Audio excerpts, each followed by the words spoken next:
etapa nado. Agora é a mesa 2 do dia de hoje. Geografias e cartografias emergentes das economias populares urbanas.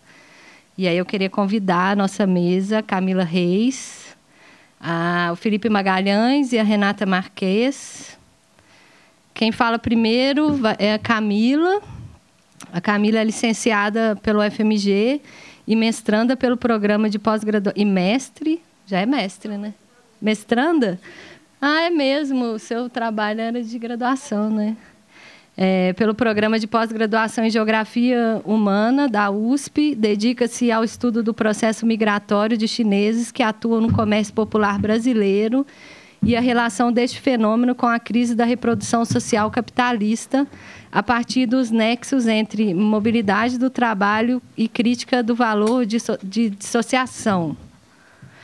Atualmente é editora auxiliar da revista Travessia e integra os grupos de pesquisa e estudo do Laboratório de Geografia Urbana, no Departamento de Geografia da USP. Obrigada, gente, pela presença. Vamos lá? Já está aí? Vamos. Testando, todo mundo me ouvindo? Vou falar galo. Galo. Tá galo. Primeiro eu queria realmente agradecer vocês pelo convite, pessoal da organização, fiquei muito feliz. Nesse meu processo de pesquisa que começou na graduação, eu sempre me senti um pouco sozinha, assim, porque eu não conhecia ninguém que estudava um tema semelhante. E isso meio que se perpetuou um pouco pelo mestrado, e eu acho que essa foi a primeira vez que eu consegui compartilhar experiências com pessoas que tinham um tema tão semelhante assim, como eu. E eu achei muito bacana, assim, me senti muito incluída. Queria agradecer ao Thiago Canetieri, que também não está aqui hoje, né, por ter feito essa mediação, por ter me apresentado ao João, e também por ter me lembrado de olhar o e-mail, porque eu quase que não estive aqui por causa disso. E sobre a minha apresentação, eu estava um pouco em dúvida. Eu mudei essa apresentação umas 3 vezes. Eu tinha feito uma apresentação, e aí depois eu vi o tema da mesa, eu tentei fazer uma apresentação que dialogasse mais com a mesa. Só que aí ontem, depois da nossa primeira experiência aqui, eu mudei de ideia de novo. Na apresentação, né, quando a gente iniciou aqui o workshop, vocês fizeram uma mesa e aí vocês falaram, a gente vai falar tudo que a gente está descobrindo aqui, então, vamos deixar aberto assim, aí vocês falam o que vocês estão descobrindo também. Eu achei muito legal. Vocês falaram como que foi a interação com os imigrantes, o que vocês conseguiram descobrir até agora, e eu falei, eu vou fazer a mesma coisa. Em vez de eu ficar... Então, talvez eu fuja um pouco do tema que foi proposto para a mesa, mas não vou fugir do tema que foi proposto pelo workshop. E em relação aos slides, eu fiz ele ontem à noite, né? Porque, como eu falei aqui, eu mudei de ideia sobre o que eu ia apresentar, então talvez ele não esteja tão bem feito assim. Então, vocês me perdoem por qualquer erro de digitação. Tá, então acho que podemos começar.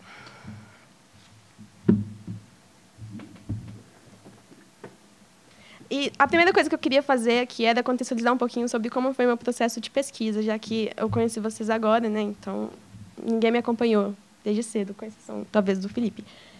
Eu comecei a pesquisar esse tema em 2022, eu cismei com o tema, foi meio que do nada, assim. E aí, na época, eu comecei a fazer a revisão bibliográfica para ver o que já tinha sobre, e eu tomei um susto, porque não tinha nada sobre em relação a Belo Horizonte. O que eu encontrei foram fenômenos semelhantes em outras cidades, locais do mundo, assim.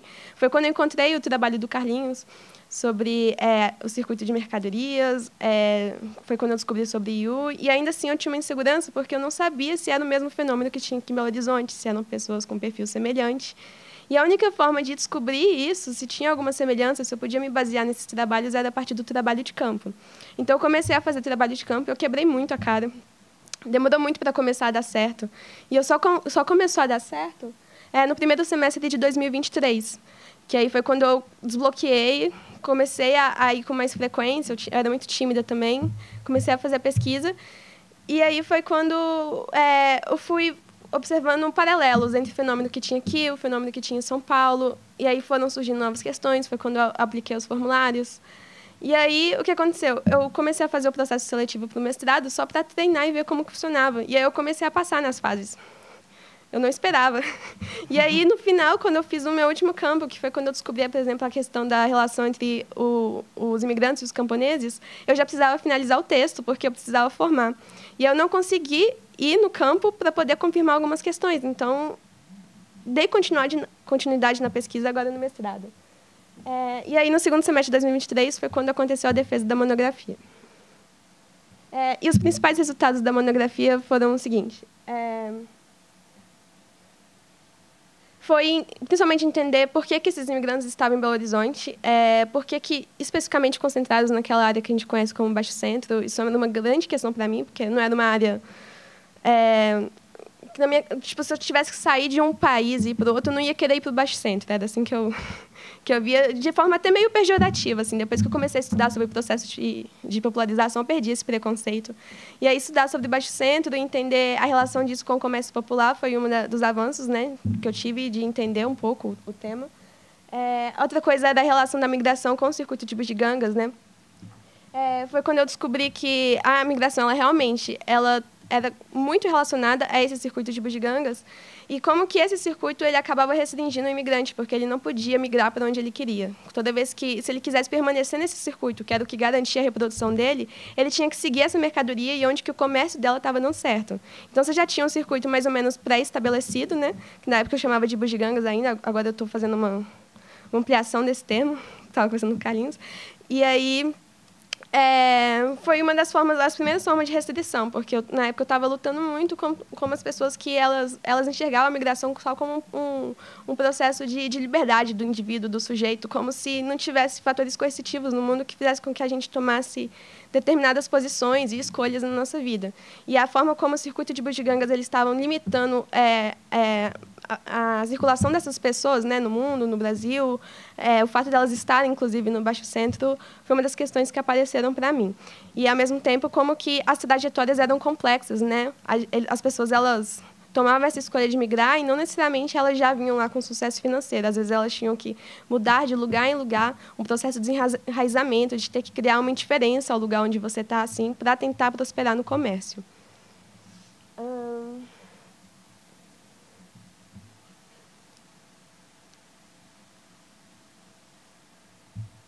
E a outra coisa que apareceu para mim também foi como tinha essa falta de oportunidade das pessoas na China. Assim. Todas as pessoas que eu conversava aqui em Belo Horizonte tinham tentado, antes de vir para Belo Horizonte, estabelecer um negócio, então ter um emprego na China. E aí esse emprego ele parecia que nunca era suficiente para elas conseguirem se reproduzir lá ou conseguir sustentar as famílias delas. Então, esse também seria um outro fator coercitivo que fazia com que as pessoas elas tomassem a decisão de migrar. Não estava fácil para quem estava lá, né? Se a gente fala tipo de um comércio em São Paulo que já está saturado, no interior da China, que está mais próximo ainda do local onde são produzidas essas mercadorias, era algo muito mais intenso. E aí essa reclamação surgia bastante para mim, assim. E a outra coisa, né, que surgiu, que foi a coisa que eu achei mais interessante, era como que esses chineses eles eram entendidos enquanto camponeses na China, né? Que aí a gente tem esse registro do Hukou, que divide a população entre urbano e rural, que eu não vou contextualizar aqui porque dá tempo, mas principalmente durante esse período de políticas desenvolvimentistas da China, né, com o processo de abertura, o que eu fui ver é que os camponeses, eles a maior parte negativa dessas políticas recaía muito mais sobre o ombro deles, assim. E aí, como que isso poderia ter uma relação com essa decisão de migrar? E aí, quando eu descobri isso, eu li sobre esse processo de, por exemplo, como que foi imposta a política de filho único na parte rural da China, sobre como que foi a restrição ou a flexibilização do registro Hukou, que continuou, né, muito restrito, assim, impondo várias restrições aos imigrantes. Como que tinha acontecido na China, e faltou na monografia ir lá e confirmar como que isso tinha aparecido na cotidianidade das pessoas, né? Porque uma coisa é a gente falar da China inteira, é um processo histórico, assim, e aí generalizar para essa parcela da população, porque a gente sabe que essas questões, elas costumam ter particularidades, né? A gente fala de, por exemplo, uma política de filho único, mas ela varia, né? A intensidade de condado para condado, de província para província, e acabou que eu fiquei com essa generalização na monografia, porque eu tive que terminar ela, não deu tempo de acabar. E aí eu voltei, fui para São Paulo, comecei a dissertação lá, e como eu estava muito perto da 25 de março, fui lá só para ver se eu conseguia me aproximar de algumas pessoas lá. E eu tive um desenvolvimento muito bom com o trabalho de campo em São Paulo, que acabou que me tirou um pouco do foco de Belo Horizonte, que eu pretendo retornar se eu tiver tempo. Mas, por enquanto, eu estou fazendo muito trabalho de campo em São Paulo. Essa relação contínua que eu consegui estabelecer com os imigrantes, ela permitiu que eu fizesse algumas questões para eles, assim, de, por exemplo, ver como que essas políticas de restrições nos camponeses na China fizeram com que eles mudassem, ou como que eles tivessem uma família inteira dependendo deles. E também de questionar como que foi a trajetória deles. E aí foi no trabalho de Campo São Paulo, eu tive uma aproximação muito forte com os camponeses, ótimo, né? Com os camponeses migrantes chineses, comerciantes, que trabalham sobre uma forma de trabalho mais, vamos dizer, precária, assim, porque eles mesmos trazem para mim dessa forma, né? São aquelas pessoas que não conseguiram alcançar um sucesso financeiro diante de que outras pessoas conseguiram, né? Que são pessoas que são muito frustradas com isso, no geral, porque eles veem colegas, né? Praticamente, vamos colocar assim, como vizinhos, que conseguiram prosperar, que estão fazendo grandes investimentos, que conseguem trazer um grande retorno para a família da China. Muitas vezes conseguem trazer a família para cá, para Belo Horizonte, eles não conseguem. E aí são várias as justificativas deles, né? Eles falam que eles não conseguem se adequar à língua, ao jeito brasileiro. Tem a competição também entre os chineses, né? Quando a gente acaba homogeneizando um pouco a imigração, a gente esquece que eles estão competindo entre si, né? E o fato de alguns, por exemplo, lidarem com mercadorias que estão em situações irregulares é para poder competir com quem traz a mercadoria regular e traz muita mercadoria, né? Então, a única forma de você ter como competir com uma loja como essa, que é a Ninhao, né? É você vendendo uma mercadoria em situação irregular. E aí eu tenho me aproximado mais dessas pessoas, que são pessoas que tiveram que migrar várias e várias vezes para elas conseguirem chegar onde elas queriam. E aí eu trouxe a história de 3 pessoas, eu troquei o nome delas aqui também, para contar um pouquinho da história delas, o que elas me contaram. Não dá tempo de falar tudo, e aí o que ficar para trás vocês podem me perguntar depois. A primeira é a história do Wei. O Wei, eu conheci ele num shopping famosinho, lá na 25 de março. É um shopping com uma infraestrutura bem bacana, assim. Ele tem uma funcionária brasileira, o que quer dizer que ele já está numa camada, ele já está um pouquinho mais estabilizado, assim, porque geralmente quem não tem funcionário, sendo tão dependente dos funcionários brasileiros igual são, né, para comercializar, é porque está numa situação bem mais precária. O Wei, ele tem uma funcionária e ele vende roupas que são cópias, né, de marcas famosas, por exemplo, como Boss, Nike, e são muito caras as peças, apesar delas não serem originais, né. Uma blusinha lá na box do Wei custa R$200. Então, assim, é bem interessante. E o Wei, ele é o único imigrante que eu conversei, né, que eu estabeleci uma relação contínua, que não é de Zhejiang e não é da costa, da área costeira da China. Ele vem de uma província que fica no extremo norte, a província mais ao norte que a gente tem, que faz, inclusive, fronteira com a Rússia. E eu achei isso super interessante quando ele me contou, porque fugia completamente do padrão que eu tinha observado, né? Tipo, como assim você veio daqui? Como que você chegou nesse circuito, né? Como é que você descobriu essa oportunidade? E aí ele foi me contar uma história que é uma história muito interessante. Vou tirar o microfone aqui, porque eu preciso olhar para o slide para não esquecer nada. O Wei, ele nasceu na década de 70, no início da década de 70, e ele fala dele mesmo assim como uma testemunha da reabertura da China, porque ele sofreu todos os processos, assim, ele foi muito impactado pelas políticas que teve, né, de desenvolvimento, inclusive por ser camponês. Quando eu perguntei para ele, você é nome? Ele não fala nada de português, então a nossa comunicação é muito esquisita, assim. É muito Google Tradutor. E ele me olhou assim, tipo, claro que sou, na China quase todo mundo é nome. Que é camponês. E aí, ele nasceu nessa vila rural, e aí ele fez faculdade, ele conseguiu fazer faculdade, ele se formou em artes plásticas e fotografia, só que ele nunca conseguiu trabalhar nessa área. Ele fala que quando ele aprendeu a mexer com as tecnologias, com as câmeras, com as técnicas, elas meio que já estavam ultrapassadas e ele não teve nem oportunidade de se inserir, né, nesse mercado. E aí, ele tomou uma decisão que é entrar para o exército, porque depois que você serve um tempo no exército, o exército te realoca numa unidade de trabalho. Então, é meio que uma garantia que você vai trabalhar. Então, ele serviu no exército por 4 anos.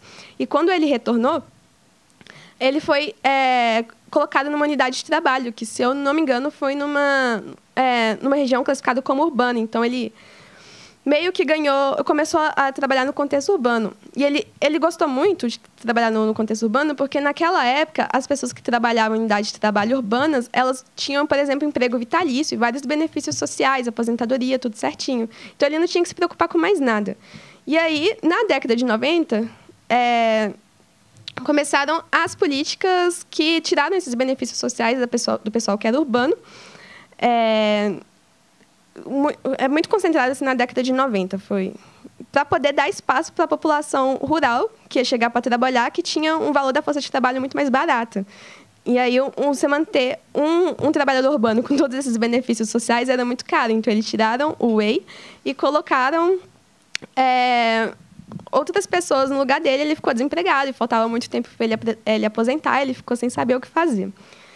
E aí, ele começou a trabalhar como gerente de uma loja que vendia as tais mercadorias que a gente conhece agora. E ele falou que ele era muito satisfeito, porque o dinheiro que ele recebia era o suficiente só para ele se sustentar. Ele não conseguia sustentar os pais dele e todo mundo que estava precisando dele, que ainda estava lá naquela vila rural que ele nasceu.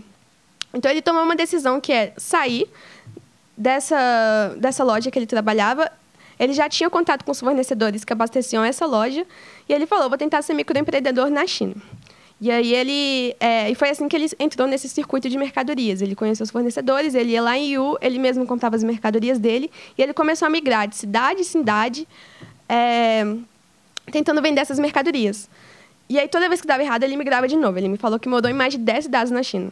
Foi realmente, tipo assim... E aí, a partir daí, ele já estava longe da família dele, ele já tinha criado todo esse distanciamento. E aí, depois que ele faz isso, ele nunca conseguia prosperar, justamente porque ele fala que a competição nesse tipo de negócio na China era muito alta, ele não tinha um capital rotativo suficiente. E um dos colegas dele falou com ele que o que estava dando certo era o pessoal que estava lá no Paraguai, na cidade do Oeste, porque lá tinha muito sacoleiro. E aí ele não me conta, né, como que foi esse processo para ele migrar, tipo, por exemplo, se ele pagou um coiote, se ele veio legal, ele não entra nisso, também não pergunto. E ele foi parar lá no Paraguai. E aí, quando ele chegou no Paraguai, isso foi mais ou menos no início dos anos 2000, o comércio já estava acabando. Então, ele ele chegou e encontrou um mercado que já estava desaquecido. E aí, ele chegando agora, ele não conseguiu mais uma vez se inserir nesse mercado. E aí, falaram com ele, não, porque agora é lá no Brasil que está funcionando. E ele cruzou a fronteira e se estabeleceu em Foz do Iguaçu. Quando ele se estabeleceu em Foz do Iguaçu, também não deu certo, porque falaram para ele que tinha que vir para São Paulo, porque era na 25 de março que estava dando certo.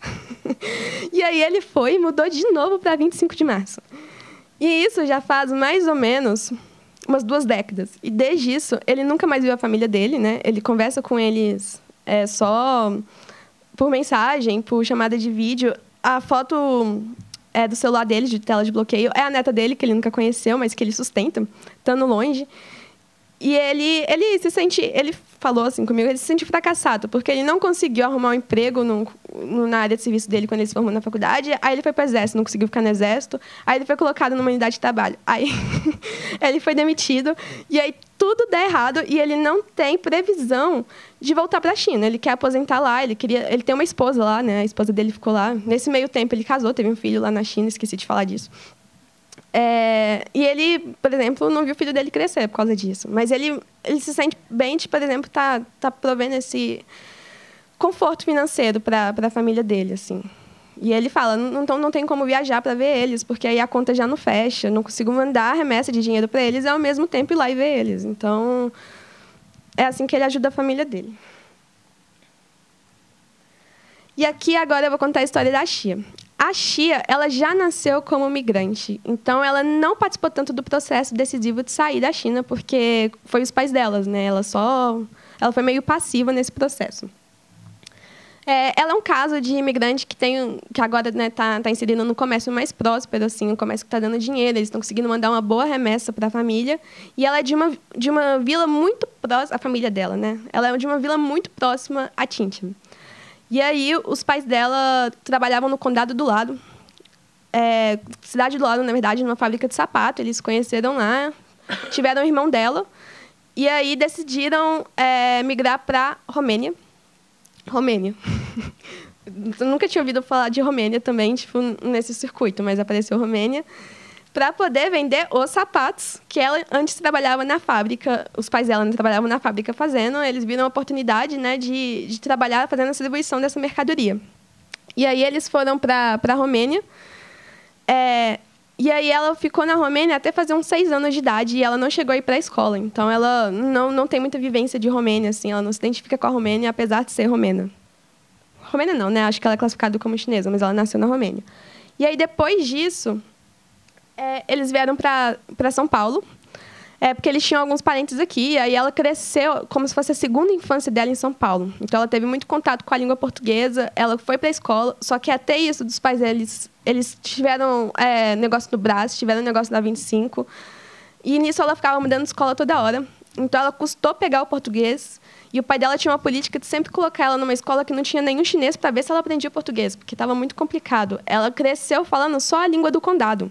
E como os pais dela não estavam bem estabelecidos e não estavam mandando uma remessa de dinheiro boa para casa, não tinha como deixar ela com os avós lá na China para ela aprender o mandarim.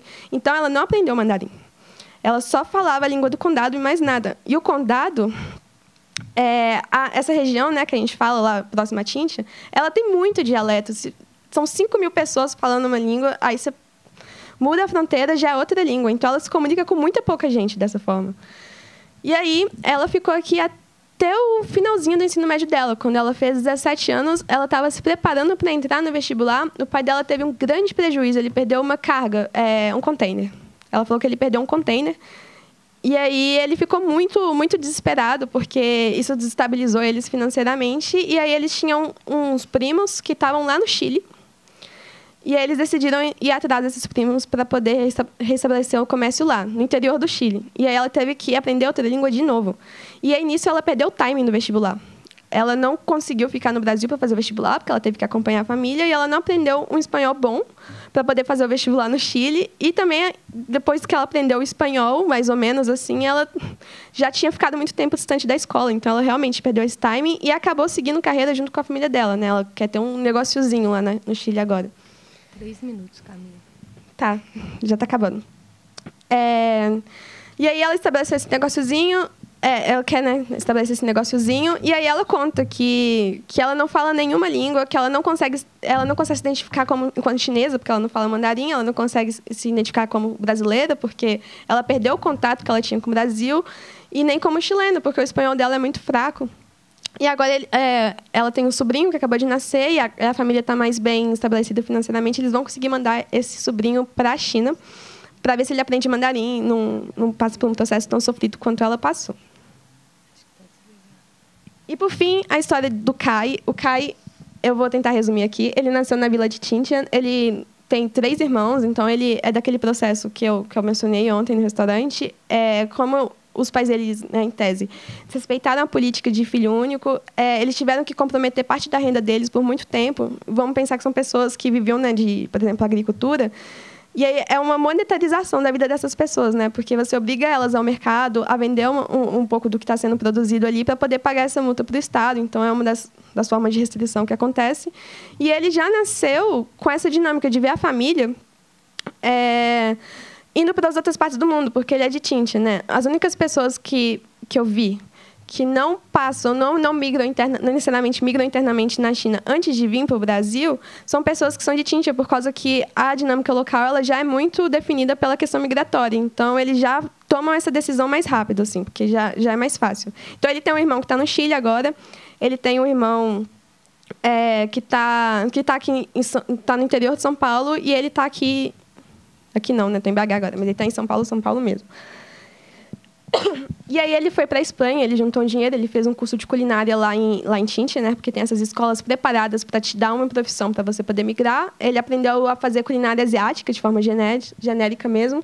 E ele ficou trabalhando um tempo na Espanha enquanto assalariado em restaurantes. E aí a gente tem uma crise migratória na Espanha, né, entre 2008 e 2009, em que muitos imigrantes chineses eles são demitidos. E foi o que aconteceu com ele. Ele não teve como se manter lá, voltou para a China, e aí foi quando ele decidiu seguir um irmão dele que estava em São Paulo. Então, ele foi para Campos, no interior de São Paulo.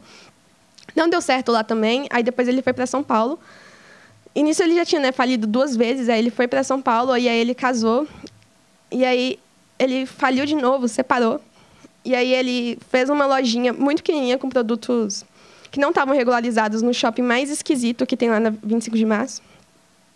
E aí, esses dias, eu vi que estava tendo operação da Receita Federal lá e eu mandei mensagem para ele. Eu falei, Caio, tudo bem? Como é que você está? E ele falou, então, não vem aqui não, porque eu fali.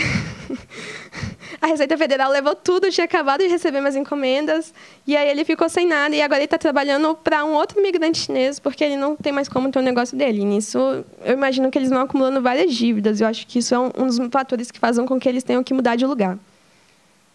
E mesmo assim, o Caio ele é um exemplo de pessoas que têm uma teologia da prosperidade, ele tenta ver tudo de forma positiva, ele é dessa alma de empreendedorismo, ele acha que não tem que conseguir nada do Estado, ele acha que ele tem que correr atrás das coisas sozinhos. Mesmo com tudo dando errado, ele mantém isso, que é algo que a gente também vê aqui no comércio popular do Brasil. E, por fim, é isso que eu tenho analisado, é como que os impactos da política desenvolvimentista ela tem agido de formas mais fortes sobre alguns. E eu queria falar rapidamente, já estou concluindo, sim, sobre Xinjiang, que eu estava tentando entender por que lá isso era mais forte. E aí, um dos relatos que eu tenho lido sobre Xinjiang, tem um livro, não é esse livro, é outro livro que eu esqueci de colocar aqui, de um cara que ele estava fazendo uma viagem pelo sul de Zhejiang, assim, e aí ele passava pelas cidades, e cada cidade de Zhejiang, ela era especializada em produzir uma mercadoria muito fútil, tipo, tinha a cidade dos botões. E aí ele passava, era uma cidade que só produzia gravata, que eram sempre vilas rurais que fizeram uma mini empresa, e aí eles, pegavam a força de trabalho excedente do campo e colocavam para trabalhar nessa empresa. E quando ele chega na cidade de Lishui, que é onde está localizada Xinjiang, não tem nada, não tem empresa. E aí tem esse outro livro aqui, que é de uma jornalista que vai fazer um trabalho de campo em Xinjiang, que ela fala que Xinjiang, a mercadoria que eles produzem são imigrantes, que estão ali para poder distribuir as mercadorias que são realizadas nas cidades em volta. Então, é mais ou menos isso, desconstruir essa noção de que é só cultural ou que essa alma viajante que é associada às pessoas da cidade costeira, a esses camponeses, essa alma de empreendedorismo, ela não está na genética, ela não se explica só pela cultura. Tem um processo material, assim, um processo histórico-econômico, a gente tem que situar essas coisas historicamente, e é esse o caminho que eu estou tentando seguir na minha pesquisa de mestrado.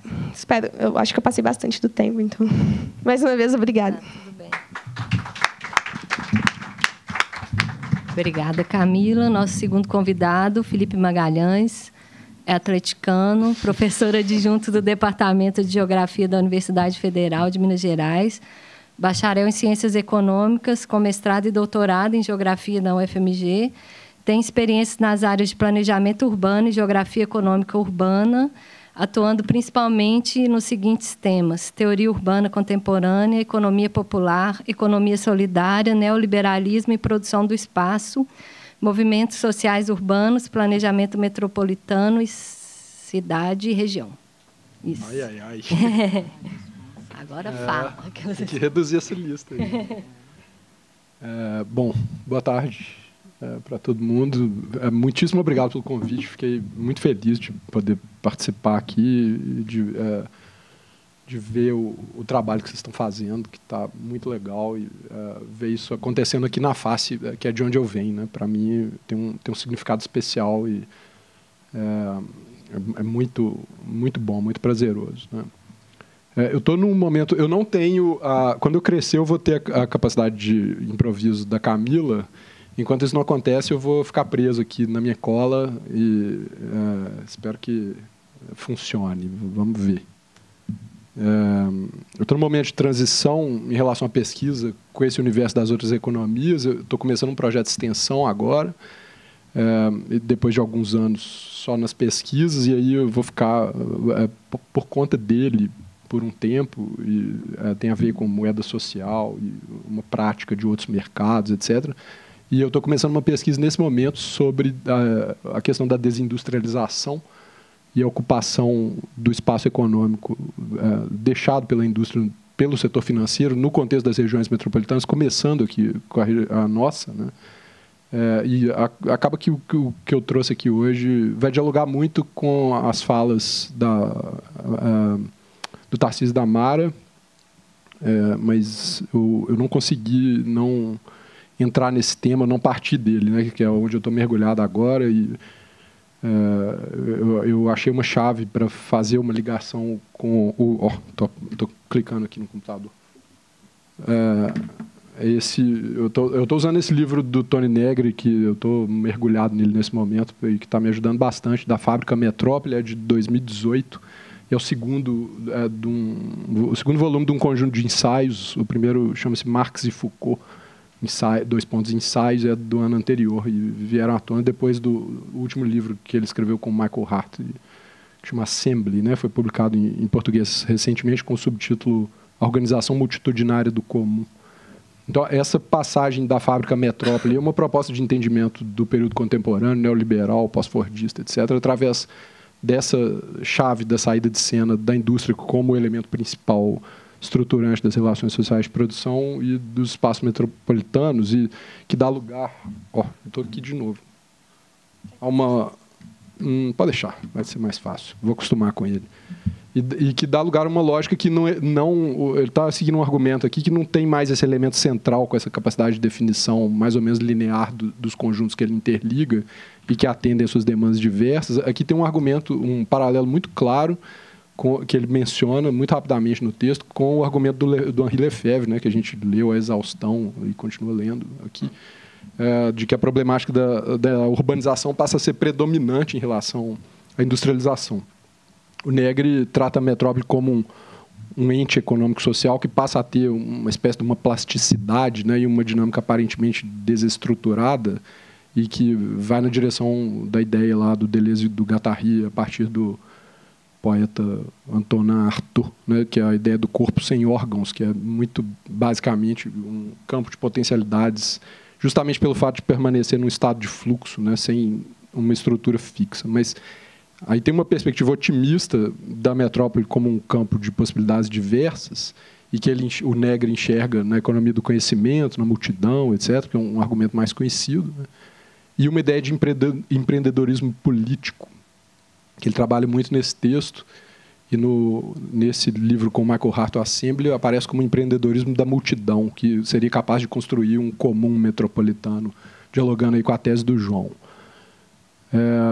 Então, isso tensiona, né, com uma crítica e uma leitura mais dura e pessimista do espaço metropolitano como o núcleo duro da sociedade de controle, né, daquela história que é o que está na sequência, a perspectiva do Deleuze também está na sequência da sociedade disciplinar na abordagem Foucaultiana que a própria indústria exigia, né? Então, a economia metropolitana nessa leitura é uma espécie de conjunto fluido, altamente dinâmico, que vai se adaptar muito agilmente às demandas que as trajetórias do próprio capital colocam, as atividades são exercidas ali, mas de uma forma que para o Negri envolve esse campo de possibilidades diversas, porque as amarras são mais subjetivas e o objeto do trabalho é mais maleável, fluido, que é a própria economia informacional, a economia do conhecimento, etc. É muito interessante que várias vezes ele usa o termo colmeia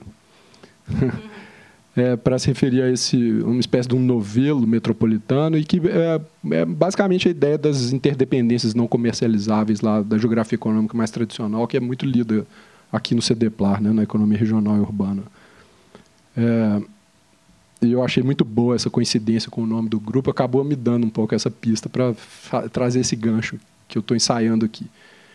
No início do livro, ele traz uma análise das grandes greves que aconteceram na França em 1995 e que conseguiram gerar um impacto significativo porque elas pararam o que, para eles, são os setores fundamentais nessa economia metropolitana desestruturada, que são os serviços coletivos diversos, dos transportes à saúde e à educação. São eles que provêm a base dessa economia que gera valor de forma difusa no espaço. Então, tem aqui uma ideia do meio metropolitano que parece um pouco com o conceito do sinoicismo, sinequismo, né? Às vezes traduzido de um jeito, às vezes do outro. O Edward Soja, né, que trabalha um pouco com isso, e eu acho que a concepção dele é a mais tranquila e simples, que é basicamente o estímulo gerado pela aglomeração que produz efeitos diversos, políticos, econômicos, culturais, e em função de uma característica sociológica básica da aglomeração de maior escala e densidade. Aqui tem uma ideia da centralidade, sim, né, depois eu vou quebrar ela no final, e que a sua capacidade de produzir diferença e inovação, talvez, no sentido amplo, né? Através das interações intensificadas, né? Aqui, quando eu cheguei nesse ponto do argumento, Não sei se eu estou no certo. Não, não estou. Sabia que ia acontecer isso. Desculpa. Esse texto aqui que a Mara mencionou antes do intervalo, que foi o resultado de um trabalho de campo que eu fiz com o João Pedro Moraleida, Camilo deve conhecer, que está lá no mestrado no IGC hoje, era o meu bolsista de iniciação científica. Logo antes da pandemia, segundo semestre de 2019, a gente fez uma bateria de entrevistas em profundidade, basicamente as mesmas pessoas, como a Mara disse. Coisa de cidade pequena, né? Com o pessoal que trabalhava com a Bela na época, que vocês conhecem também, e a Bela estava na Câmara, né? E acabei indo conversar com o pessoal do planejamento, né? Onde a gente já trabalhou também há mais tempo em outros carnavais. E esse artigo aí que está em inglês, uma edição de 2023 da revista Antipode, que eu estou usando as plataformas de rede social acadêmica, ResearchGate, aí para poder traduzir esses textos e colocar eles em circulação em português também, que é uma forma aí do velho mimeografado, né, só que agora online, né? Então, aqui é o que conversa mais com o que foi colocado de manhã, inclusive as imagens, né, que o Tarcísio trouxe. E essa, como eu coloquei na minha questão, eu tenho uma leitura conjuntural aí da metrópole pós-golpe de 2016 e tal, e interagindo com a conjuntura da própria prefeitura, que muda em relação ao que estava acontecendo antes. Na leitura deles tem uma ideia de que há um retorno, né? É mais um discurso, mas olha, a gente fez um esforço imenso para tirar esse pessoal da rua, eles voltaram, né? E a gente precisa preservar o investimento que foi dinheiro público em grande quantidade que foi colocado na requalificação do hipercentro. O discurso passa muito por aí. A gente precisa preservar a requalificação do hipercentro, por isso que justifica a repressão, né? O Caveirão, né, que a gente só tinha visto nas tentativas de despejo das ocupações lá no Eliana Silva, eles conseguiram uma vez, depois eles voltaram e fizeram a ocupação de novo, né? E travando batalha campal, né, com os camelôs em plena Praça 7. Eu achei bem impressionante nessa história a capacidade deles. Eu tenho que tomar cuidado com o termo resiliência, o jeito que ele aparece na geografia humana hoje e tal, que é muito complicado, né, às vezes usado de uma forma politicamente muito difícil, mas ali a resiliência, resistência, né? Resistência que no mesmo dia eles voltaram e continuaram trabalhando no mesmo dia, literalmente, né? Que é meio, olha, um recado, né? Eu acho que ali tem uma força simbólica. Vocês não vão conseguir nos retirar daqui dessa forma, a gente vai voltar, né? Muito mais do que a prática de voltar para tentar vender alguma coisa ali, é um ato político de voltar e continuar vendendo, né? Mas essa resistência aí apareceu nas minhas falas, nas minhas entrevistas, na fala de uma senhora que vocês também conhecem, que viveu nas ruas, foi moradora em situação de rua por muitos anos, e que depois que ela virou ambulante, ela conseguiu um barraco na periferia, saiu das ruas, e quando a filha dela nasceu, ela morava na rua. E a filha dela, na época que eu fiz essa entrevista, antes da pandemia, estava terminando a faculdade. Então ela falava assim com uma certa... batendo o pé, assim, né? Em pé na rua, literalmente. O direito a trabalhar na rua, né? A gente vai lutar até o final por isso, né? Porque para ela tem esse significado, né? Dialoga com o que você estava colocando, Mara, né?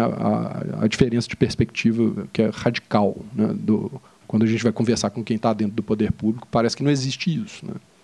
E é um pouco assustador, né? Depois de tanto tempo do planejamento urbano tentando trazer para dentro a questão do conhecimento popular, da necessidade de valorizar o conhecimento popular, isso na teoria do planejamento já tem anos, né? E você vai lá ver as pessoas que estão fazendo na prática a distância que existe, né? E a outra coisa que é muito interessante é que não uma simples luta pela sobrevivência, é uma luta pela dignidade, né? Eles falam isso, né? A gente está lutando pela vida com dignidade, né? E aqui uma outra coisa que vocês disseram, que a gente conversou a respeito antes do almoço, né, que é muito relevante o distanciamento do sindicalismo tradicional, né, que conversa está diretamente relacionado ao poder público no contexto de Belo Horizonte.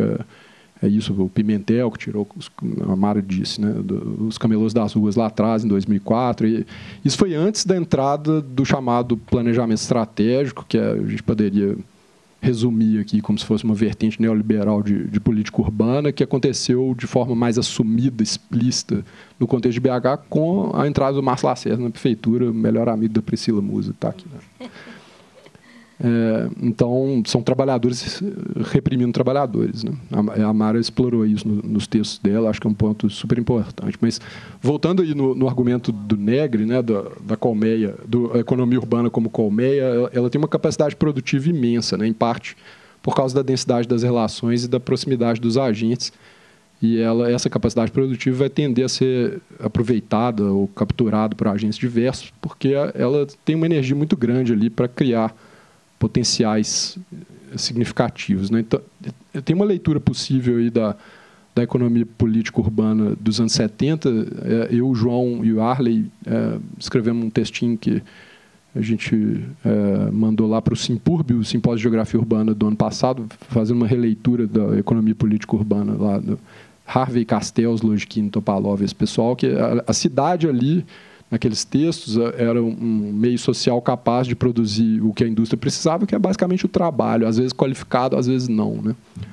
E é interessante pensar como que esse elemento depois ele vai ganhando equivalentes à capacidade da cidade de produzir e sustentar o trabalho em larga escala. Depois isso permanece em cena, e no Fordismo vem o consumo, e no período, na era neoliberal, conforma uma tríade com a dívida, né? Trabalho, consumo e dívida, como produto da metrópole de seus modos de reprodução ampliada da própria vida coletiva. Nessa pesquisa, né, apareceu muito rapidamente a crítica. Eu fiquei assustado com isso que vocês colocaram, não sabia do dado, foi o Tarcísio que trouxe, que na pesquisa da prefeitura, supostamente, os trabalhadores, né, os camelôs ambulantes são amplamente favoráveis aos shoppings populares. Nunca tinha visto esse dado, achei inacreditável, porque o que eles... Eu tenho as entrevistas gravadas, aí eles vão falar, mas as suas entrevistas não têm amostra, etc, etc. Que é justamente o oposto, né? Mas a Mara já adiantou esse tema aqui também, que é a questão dos fluxos, né? Que é uma questão bem importante do ponto de vista da espacialidade econômica. E o shopping popular está fora do fluxo de pedestres, né? Então, é isso que é importante para eles, sabem disso muito bem, eles sabem se posicionar em relação a isso, e eles sabem que eles precisam de uma prática de resistência. E isso foi outra coisa mais importante que apareceu nas minhas entrevistas, que é uma história de muitas pessoas de terem passado pela experiência do trabalho remunerado tradicional e por histórias de abuso e de assédio moral de todo tipo. Teve uma senhora, ela foi o João, que entrevistou, não estava presente nesse dia, que tinha trabalhado como empregado doméstico a vida inteira. E um belo dia, uma vizinha levou ela para trabalhar vendendo coisas na rua, e o relato dela é assim: nunca mais voltei, não queria nem saber daquilo mais, né, por conta da carga pesada, de trabalho pesado, físico, prejudicando coluna, esse tipo de coisa. A pessoa não volta, né? Então, tem muitas histórias desse tipo. Eu acho que é uma questão importante aí relacionada ao trabalho ali, muitas vezes como uma escolha, e que é resistência, sim. E é uma resistência multifacetada, tem várias dimensões, né? A gente já falou também sobre a questão da informalidade, e aqui é importante a gente falar isso aqui dentro, né, da Faculdade de Ciências Econômicas, que a ciência econômica, né, tem uma tradição de tratar por essa chave até hoje a informalidade como um mal em si mesmo, precisa ser combatido. E aí também tem uma resiliência mesmo do velho olhar paternalista do desenvolvimentismo, né, e que ele vai conseguir salvar as pessoas da situação precária, onde elas precisam viver porque não têm alternativas. E no passado esse salvamento era justamente na direção, aliás, continua sendo, mas com outras formas, né, do trabalho formal remunerado. Ora, é disso que eles estão correndo, né? Embora, é claro que eu poderia argumentar, né, se tivesse uma pessoa que defendesse essa perspectiva desenvolvimentista clássica, ora, mas espera aí, eles estão fugindo de trabalhos que são precarizados, né, e que são subremunerados, são explorados, e o que eles estão defendendo é um aumento da renda per capita, portanto, dos salários também, etc. Ok, né? Mas a prática popular aí, ela vê uma oportunidade num fluxo que é produzido pela colmeia metropolitana. Eu acho isso que é interessante. E ela faz isso há muito tempo, não é nenhuma novidade, né? Então, eu penso que existe uma forma de empreendedorismo popular, sim, né? E ele tem facetas que são abastecidas pelo nexo do neoliberalismo, né? O argumento da Verônica Gago, etc., mas não acredito que seja verdade, ok, achar que ele está plenamente inserido nisso. É uma faceta, né? O próprio Corádio, né, já colocou isso lá atrás, com a ideia da unidade de vizinhança, né, que é o núcleo de onde deriva o trabalho na economia popular, definido por uma gramática que vem da esfera da reprodução, né? Tem um ponto super importante nessa história, vou passar mais rápido por ele, que é a questão da renda da terra, o capital imobiliário, como que ele ganha um poder muito grande, e ele também atua nisso, né? Por conta de um certo efeito que o comércio de rua gera em relação à desvalorização. Antigamente, a desvalorização imobiliária, né? Então, isso aparece através da defesa da prefeitura dos próprios projetos de requalificação que eles foram fazendo. Ali é uma forma de manter e de fazer uma manutenção do valor imobiliário dos imóveis que estão em volta, né? Então, é muito mais forte do que a dona da ótica que reclama do camelô vendendo óculos na porta da loja dela. Aí passa a ser o Sinduscon, não é mais só o CDL, né? Tem que atuar ali para poder proteger o valor do estoque imobiliário que está naquele lugar que está perdendo, né? E o outro personagem da história surgiu quando... Eu acho que já me perdi completamente, desculpa. E que é quando eu fui conversar com o pessoal da prefeitura, eles vieram com o velho discurso higienista de que a cidade precisava ser ordenada, etc., mantida em ordem. E aí eu fiquei pensando, cara, tem um imenso setor novo aí, agente promotor de trabalho precário informal na economia metropolitana atual, que são as plataformas, né? Aí eu tive essa ideia de contrastar a relação do Estado, triangulando Estado, economia popular e uberização. Como que tanto a economia popular quanto as plataformas se apropriam dos efeitos que a colmeia produz, mas eles são tratados pelo Estado de formas radicalmente diferentes. Um é perseguido, tratado como criminoso, o outro é um grande empreendedor, gerador de empregos, inovador, super bem-vindo, etc., né? E eu coloquei eles nessa posição de contraste, né?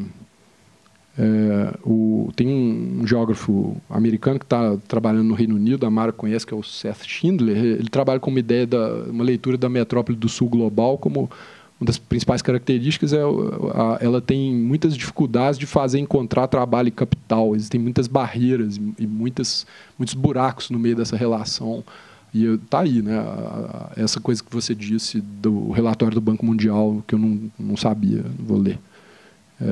As plataformas como uma grande solução. Elas fazem isso, elas resolvem esse problema do encontro, né, entre trabalho e capital nesse meio.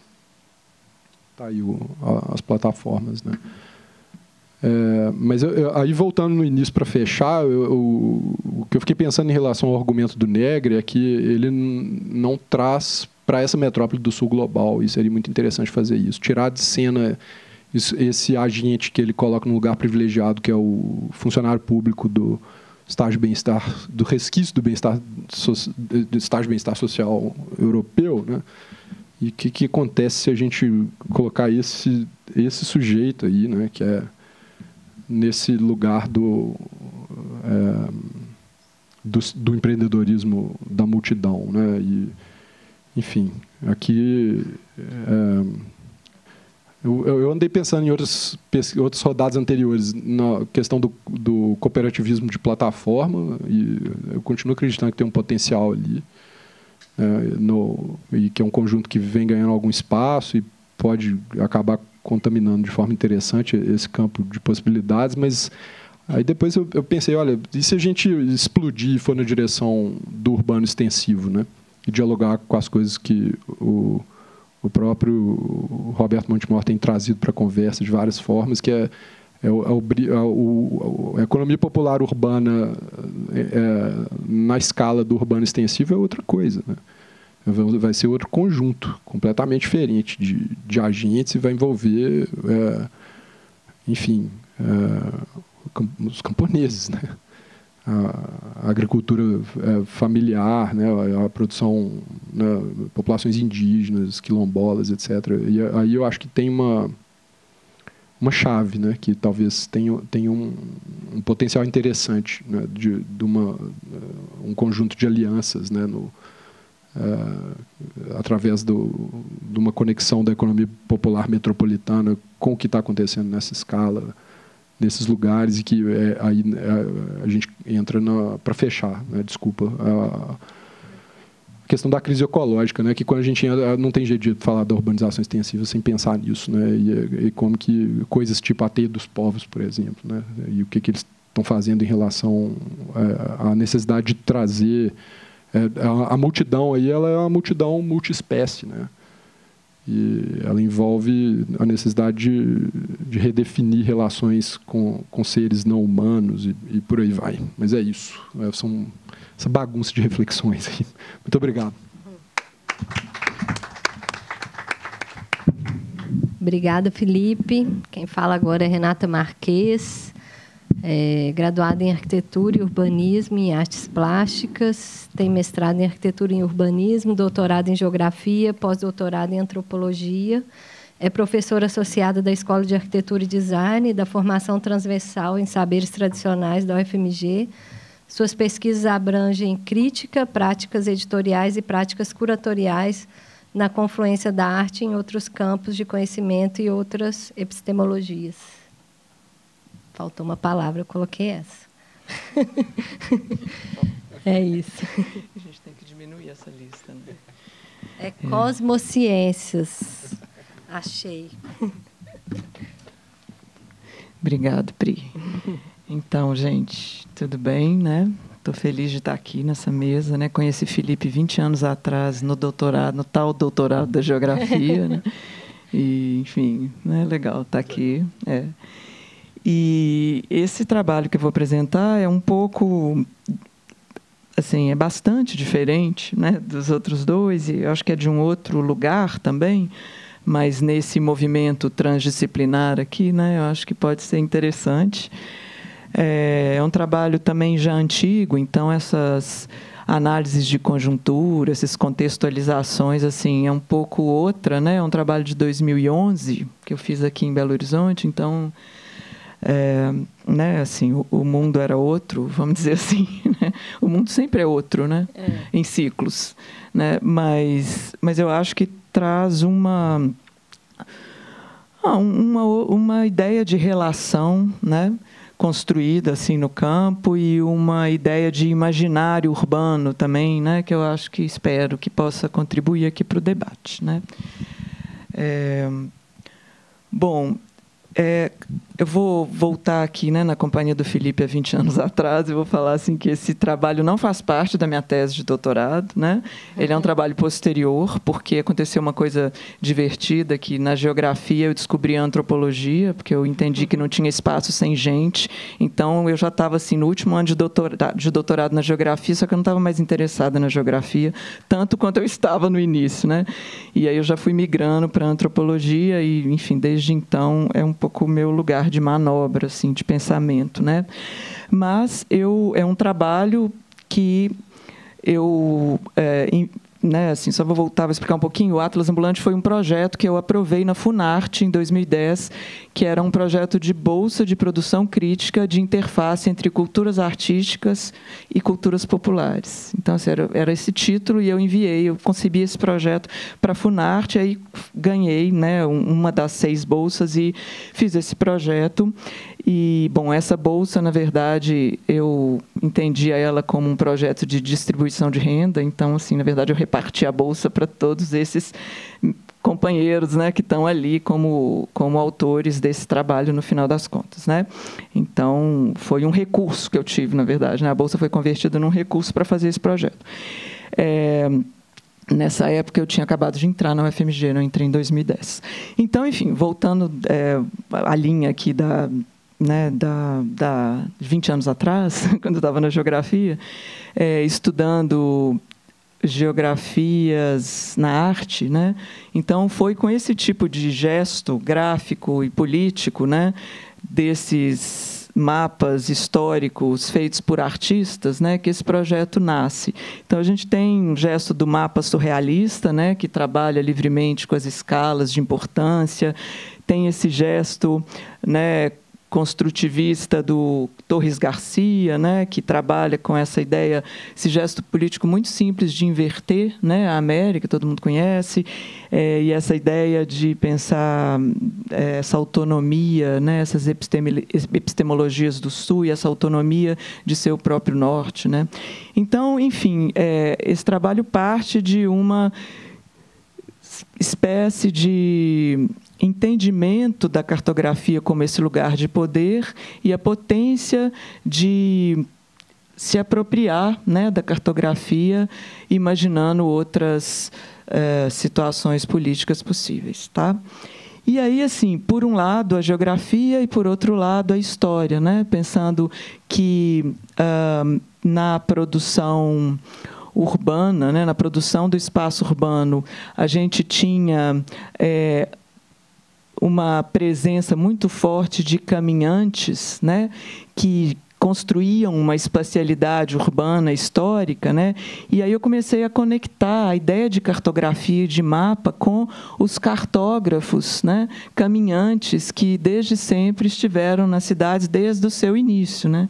Então, das cidades desde o seu início colonial, né? Estou aqui pensando esse marco da cidade colonial no Brasil, né? Então, a gente tem, né, esses vendedores de cestaria, vendedores de alimentos, né, registrados por vários artistas, né, europeus que vinham contar as histórias do, entre aspas, Novo Mundo. Depois, com a chegada da fotografia, né, a gente tem uma série de fotógrafos, eles mesmos ambulantes também, né, que vinham para o Brasil e viajavam pelas cidades e registrando esses aspectos dessas novas, entre aspas, cidades, entre aspas, né, que iam surgindo aí. E aí a gente tem sempre a presença desses caminhantes, né, desses vendedores, desses ambulantes que vendiam as mais variadas coisas, né, desde alimentos a objetos utilitários, né, enfim, artesanais e tal. Então, eu fui um pouco buscar essa cartografia não desenhada, mas vivida, né, ao longo dessa história, dessas histórias urbanas.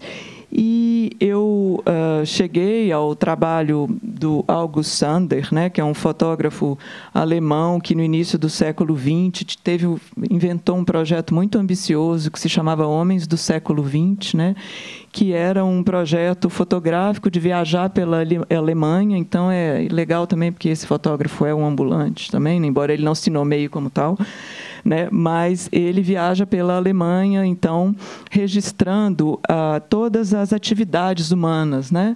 Então, todas os ofícios, né? Todas as profissões, enfim, ele faz esse mapeamento e fotografa, né? Então, a gente tem ali, né, o vendedor de caramelos, ele fotografou, enfim, vários tipos de atividades humanas, e ele classifica essas atividades em certas categorias, né? Bom, e aí eu acho curioso, porque tem no texto do Walter Benjamin, né, que se chama Pequena História da Fotografia, ele vai retomar esse projeto e vai dizer assim, é um projeto que, em princípio, a gente acha que é um projeto de retratos, mas a gente está enganado. Na verdade, é um projeto cartográfico, é um atlas, porque ele não está interessado nas individualidades, né? Ele não está interessado na história de cada um, ele está interessado nesse homem-tipo, né? Então, assim, basta fotografar um vendedor de caramelo para dizer, pronto, tenho aqui os vendedores de caramelo, né? Então, eu fiquei pensando nessa... Claro, né, não vou discutir isso aqui, mas tem um contexto todo alemão, né, enfim, complexo, né? Um contexto político complexo de categorização, né? De homens-tipo, mas, na verdade, o que me chamou a atenção foi essa não coincidência entre cartografia e retrato, e eu estava muito interessada nesses caminhantes, em saber as histórias dele, e aí eu pensei nesse projeto como um modo de fazer encontrar a cartografia e o retrato, né? Através de uma convivência, né, de um encontro, de uma colaboração, né, de um compartilhamento, enfim, de um estar junto na cidade com 5 vendedores ambulantes em Belo Horizonte, né, acho que foi 2011, né, acho que foi 2011 mesmo, a gente ficou trabalhando juntos quase um ano, e eu, na verdade, rodei muito até chegar nesses 5, né? Conversei com muitas pessoas não toparam, né? O que é uma coisa comum. Enfim, eu convidava, explicava, né? E tentava pensar junto, e as pessoas falavam, não estou afim e tal. Mas esses 5 super toparam, né? E tinha a particularidade também que essa era a esquina da casa, do apartamento que eu morava, você lembra, né? Lá na Serra. Então, eram pessoas que a gente criou uma relação também, assim, eles sempre passavam lá em casa, né? E eu já conhecia um pouco eles da circulação que eles já faziam no meu bairro, né? Então, este é o Antônio, que vendia aqueles biscoitos biju, né? Vocês conhecem aqueles biscoitos de farinha e açúcar? Esse é o Osmar, né? O amolador de facas, alicates e tesouras. Desculpa. Esse é o Robson, né? Vendedor de pirulitos. Esse está super na ativa ainda, encontrei com ele outro dia, né? E esse é o Jefferson também na ativa, encontrei com ele outro dia, vendendo algodão doce, né? O Osmar, eu encontrei com ele alguns anos atrás, mas eu falei, puxa, Osmar, a gente tinha que fazer outra coisa junto, porque eu encontrei com ele na esquina da Escola de Arquitetura da UFMG. Depois de muitos anos sem ter notícia, o telefone não funcionava mais, essas coisas, e ele disse que ele agora não tinha casa, que ele ficava viajando no Brasil. Aí eu falei, puxa, então seu caminhar em Belo Horizonte virou uma caminhada, virou um estado nômade. Ele falou, eu viajo com a minha máquina de amolar pelo Brasil, eu pego o ônibus e paro onde eu quiser. E eu achei aquilo ótimo, e depois nunca mais também encontrei e perdi ele de vista, né? Enfim, e o Antônio eu não tenho notícia, né? O primeiro que eu mostrei. E aí o último dos 5, né, que eu disse, é esse casal, Marlene e Aguinaldo, que trabalham com palhinha, né, empalhando cadeiras e outros objetos, né, mobiliários e tal, que usam essa palhinha, tanto natural quanto sintética, né? Bom, é claro que é um recorte específico, vocês conseguem ver que tem a ver com uma ideia de artesania, né, que é muito diferente desse contexto que a gente está tratando aqui, né, em princípio, né, mas desses fluxos, né, chineses e industrializados, né. Então, todos esses vendedores trabalham com atividades que a gente pode chamar de artesanais, né? Atividades caseiras, coisas que eles fazem muitas vezes em casa, né? Então, enfim, para constituir esse atlas, minha ideia era, vamos pensar numa cartografia, então, de Belo Horizonte, numa espécie de atlas. Por que eu trago a palavra atlas ou a categoria atlas? Porque atlas, assim, mais do que essa própria ideia cartográfica, é um álbum de imagens, né? O atlas, ele traz essa abertura para trabalhar uma série de camadas, né, imagéticas, assim, que vão fazendo o lugar em questão cartografado ser apresentado, né, e crescer e receber essas camadas. Então, a gente pensou em fazer um atlas de Belo Horizonte com eles, né, deles, a partir dos grandes cartógrafos que eles eram, né? Porque eram eles que andavam pela cidade e eles eram capazes de aterrissar esse olhar, né, de pássaro do cartógrafo, né? E como é que a gente fazia esse vai e vem, então, desse olhar, né, de pássaro de cima, com esses pés, né, que conheciam muito bem a cidade, cada um a seu modo, né? Então, trazendo essa ideia do retrato que eu falei, né? Cada um a seu modo. E aí a gente começou a fazer uns mapas, né, com cada um a partir das suas andanças, né? E na verdade, eu comecei muito ingenuamente, né, pensando que a gente ia fazer um mapa por onde eles passavam. E depois, logo em seguida, eu pensei, é claro que eu não posso fazer isso, né? Eu não posso criar um mapa que vai agir contra eles, né? Eu vou fazer um mapa que, na verdade, vai ser um tesouro para a polícia, né, para quem os persegue, né? Falei, não, eu tenho que fazer um outro tipo de mapa. Eu tenho que fazer um mapa que não vai dizer onde eles estão, mas vai dizer como eles se movem, né? Então, é um mapa das dinâmicas de movimento deles, não é um mapa de localização, né? Então, se a gente olha, por exemplo, o mapa do Antônio, o Antônio ele andava assim, vários quilômetros por dia, mas ele andava em linha reta, né? Então ele saía de um lugar, ele andando, né? Sempre em linha reta, cruzando os centros, os bairros, e depois ele voltava quase ao lugar inicial e voltava para casa, né? O mapa do Osmar já é um mapa com outra dinâmica, tá vendo? Outro desenho de dinâmica de movimento, né? Por quê? Porque ele tinha esse carrinho, e esse carrinho ele não levava para casa todo dia, né? Então ele chegava em casa, ele tinha sempre um lugar, uma garagem amiga, onde esse carrinho dele pernoitava, né? O carrinho dele já pernoitou lá em casa, por exemplo, muitas vezes, né? E ele tinha essas pessoas amigas no lugar, nos bairros onde ele andava, que ele guardava o carrinho no final do dia. Então, a dinâmica dele é como se fosse assim umas flores, né? Umas pétalas em volta de um lugar. Então, ele andava um dia, deixava o carrinho, voltava lá para o mesmo lugar, andava outro dia, deixava o carrinho no mesmo lugar, né? E ele ficava, sei lá, às vezes 5 dias, uma semana e tal, no mesmo bairro, aí ele mudava para um outro, né? O Robson, esse é o Robson, eu estou sem óculos. O Robson, ele já tinha uma mobilidade que ele pegava ônibus, porque ele trabalhava nos bares. Então, os bares acontecem assim, numa determinada hora, né? Então, assim, os bares abrem no fim da tarde, né? E tem um pico assim de movimento, né? De público. Então ele fazia os bares lá de Santa Efigênia e tal. Depois ele pegava um ônibus rápido e ia para o outro point assim de bares, né? Que ele trabalhava. Então ele trabalhava em Santa Teresa, trabalha até hoje, né? Assim, Sagrada Família e também Gutierrez ali e tal. Então ele tinha uma outra dinâmica, né? E também tinha na Cidade Nova tinha também um point ali de bares, né? Que ele já tinha os clientes dele vendendo os pirulitos, né? E Jefferson, ele não gostava de se distanciar de casa, né? Então ele ficava sempre pertinho da casa dele, andando tudo, e ele ficava mais num ambiente que ele considerava familiar, né, e doméstico.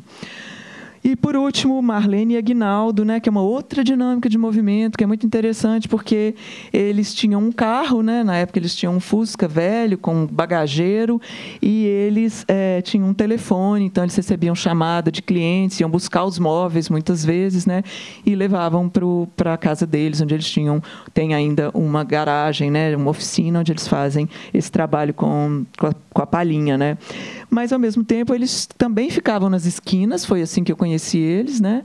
Porque eles diziam que era a vitrine do trabalho deles, né? Então, eles montavam um pouco, ou trabalhavam também nas esquinas, em algumas ruas, porque era assim que o trabalho deles era conhecido, né?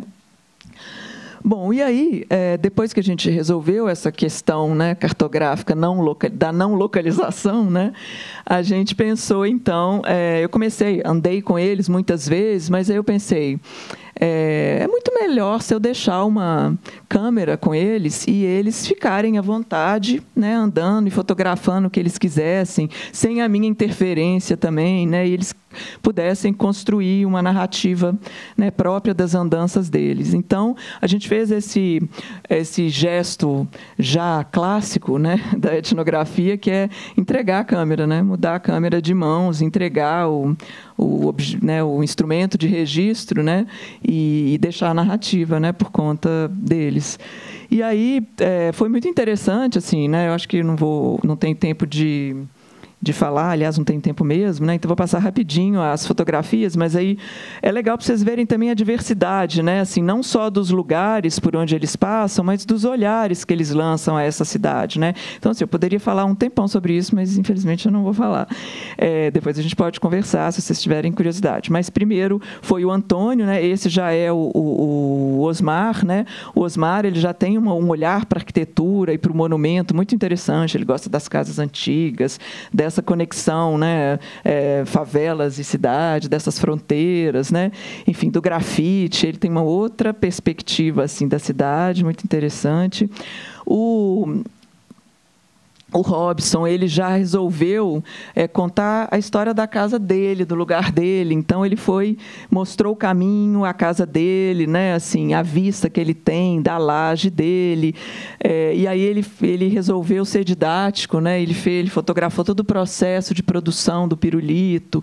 Então, assim, ele foi de uma generosidade, né, impressionante, assim, também de abrir esses modos, né, dele de fazer e de viver, né, esses modos de vida dele. E depois ele fez um pouquinho as fotos dos clientes dele lá nos bares, né, e tal. Esse aí é o Jefferson, não? O Jefferson, ele fotografou também bem a rua dele, né?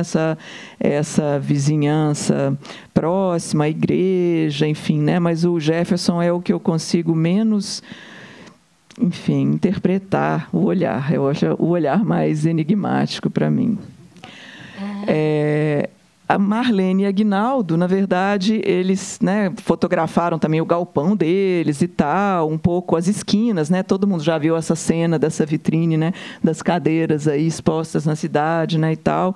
Eles trabalhando e tal, e no final eles foram para um sítio de um amigo e fotografaram metade do filme, que eu, obviamente, dei uma câmera analógica, né, com um filme de 35mm, e metade do filme eram porcos exuberantes, né, e sadios. Então, muito engraçado. E aí, mais uma coisa assim, que fez parte desse atlas, assim, né, desse entendimento cartográfico a partir e com eles, foi a gente pensar nesses instrumentos de trabalho, né? Então, a gente fez uma coisa, pensando nesse catálogo dessa cidade, né, dessa história urbana com eles, a gente fez um projeto de design ao avesso, que foi fazer projetos de instrumentos que nunca foram projetados, né? Assim, convencionalmente, tecnicamente falando, eles foram fabricados, mas não projetados. Então, essa é a conhecida matraca, né? Maravilhosa matraca que o Antônio usava. Não sei se vocês repararam que o Antônio é super cruzeirense, né? Então, tudo é azul. O tubo de carregar os bijus em pé para não quebrarem e tal é azul, a matraca é azul, né? Aí, pronto, né? Bom, esse não é bem o azul, né, do cruzeiro, mas é um azul ainda aqui. Aí fizemos esse desenho também, né, da máquina do Osmar. Então, uma das noites que ela pernoitou lá em casa, eu medi, fiz todo, né, esse processo aí ao revés do projeto, né? A bandeja né, do Robson, de pirulito. Então, assim, claro, né, não vou aqui dizer, mas assim, estou muito interessada também nessa engenhosidade popular, né, nessas grandes invenções e soluções, né, de design que a Alina Bobardi, lá nos anos 1960, já tinha sacado muito bem, né? E essa aí é a piteira, né, a madeira pita que também já está nos mapas lá do Nordeste da Alina Bobardi, né, dos anos 1960, que permanece aí nesse instrumento de carregar algodão doce do Jefferson, né? A corneta do Jefferson também, né, que ele fala que era o terror dos animais, dos cachorros e dos gatos, né? Então, aí 2 cornetas, cada uma era usada de um jeito, né? Então, fizemos também o catálogo, né, de produtos na escala 1:1, com as receitas, né? Isso aí é para você testar a tesoura que ele acabou de amolar, né? Os pirulitos, ele faz esses 2 tipos de pirulito, o algodão doce, né? A gente fez esse catálogo, a cadeirinha, essa é a minha cadeira que ele fez, né, restaurou. E aí, uma coisa que era muito importante assim, para a gente pensar nessa história urbana com os vendedores ambulantes era a paisagem urbana, né? Porque eu acho que todo mundo, quando eu falo desses vendedores ambulantes artesanais, né, sobretudo, mas talvez não só, essa paisagem sonora é uma coisa muito presente, né, na história urbana e na história contemporânea também hoje, né? Então, assim, a gente, nesse projeto pirata de redistribuição de renda, com a Bolsa da Funarte, eu chamei vários amigos, inclusive um amigo músico, né, que trabalhou com a gente, o Frederico Pessoa, e ele fez as partituras das sonoridades de cada um, né? Então, a gente tem aí, né, a partitura do Antônio, a gente tem aqui a partitura do Osmar, e para cada partitura ele usou um modo de escrita musical diferente, vocês estão vendo? Que aí ele também pesquisou, vamos pensar essa polifonia musical escrita. Então, ali, né, cada um, esse é o do pirulito, né? E esse é do algodão doce. Então, ele usou 5... Isso, acabou. Ele usou 5 modos, né, 4 modos diferentes de escrever essa paisagem sonora, né? Então, enfim, são modos de apresentar essa presença, né, que esse atlas tentou dar conta. E aí, bom, a gente fez um livro, né, eu tinha que apresentar um produto famigerado para a Funarte no final, e a gente fez um livro, que foi esse atlas ambulante, né? E aí, a partir desse livro, a gente fez também uma exposição, que não foi uma exposição, né? A gente fez um dispositivo expográfico ambulante que foi levado para, no mínimo, 3 lugares, né? Até assim, naquele momento. Então, a gente fez esses panfletinhos, né, que foi a primeira vez que essa exposição aconteceu, foi no Museu de Artes e Ofícios, aqui em Belo Horizonte, que a gente juntou com o lançamento do livro, né, e a gente fez essa exposição, a gente fez esses panfletinhos aqui também num circuito popular, que é o circuito das gráficas de milheiro, né? Não sei se vocês conhecem, na época, no Mercado Novo, né? O Mercado Novo hoje virou outra coisa, mas na época era o paraíso das gráficas de milheiro, né? Desses panfletos, tem também embaixo, né? Desses panfletos de cartomante, né? E desses panfletos que são muito distribuídos no centro. Então, esses panfletinhos aí foram feitos nessa cadeia produtiva, assim, né? Cada um com um retrato, né? De um convidando para a exposição e lançamento de livro, né? Aí algumas imagens para terminar aqui, né? Da exposição no Museu de Artes e Ofícios, dessa maleta, né? Que a gente fez junto com o Adriano Matos, né? Que é um professor, artista, designer lá da Escola de Arquitetura também, e ele, marceneiro é a palavra principal, né? Mais do que professor, arquiteto, designer, marceneiro, e ele construiu 5 maletas, né? E a gente fechava a maleta e levava. Então, a gente levou, né, para o Museu de Artes e Ofícios, aí vocês estão vendo, cada maleta tinha, né, tinha um objeto, tinha o álbum fotográfico deles, tinha o mapa e tinha um pequeno vídeo, né, deles se apresentando e contando a história deles, né? Então, era isso. E, claro, eles estiveram presentes, né? Esse é o livro aqui, o Robson. E aí eles levaram, cada um levou uma sacolona de livro, e eles distribuíram os livros, né? Venderam, deram, enfim, eles distribuíram de um jeito muito interessante, que era outra conversa para a gente ter aqui. E aí o livro acabava, eles me ligavam, Renata, acabou o livro. Eu falava, passa aqui, pega mais. Eles pegavam, né? E eles curtiram muito esse livro, né? E assim, ficaram, né? No final foi um processo bem legal, assim. E aí, depois, a exposição também foi para a Casa do Baile, né? Aí dá para enxergar melhor as maletas, assim, né? Que eram abertas e depois né, dobrava o pezinho delas e a gente ia para outro lugar. E, finalmente, as maletas foram para uma exposição no Centro Cultural São Paulo, né? Que é uma exposição que chamava Isso Não É um Museu, né? Uma exposição que de um cara, né, de um curador espanhol, Martí Peran, né, que foi meu orientador de mestrado em 97. Curioso, né, essas voltas que o mundo dá lá na Espanha. E aí ele fez essa exposição, e foi uma exposição que ele olhou para a cidade a partir da ideia do post-it, né, dessas ocupações assim efêmeras e difíceis de cartografar e de mapear na cidade. Então, a última parada foi aí no Centro Cultural São Paulo. Já foi, né, Pri? Já, muito mais. Então, acho que eu posso parar por aqui. Obrigada.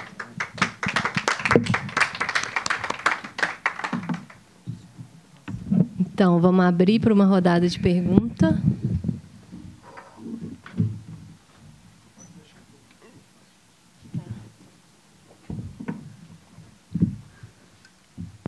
Pessoal, questões? Júlia, depois Tarcísio.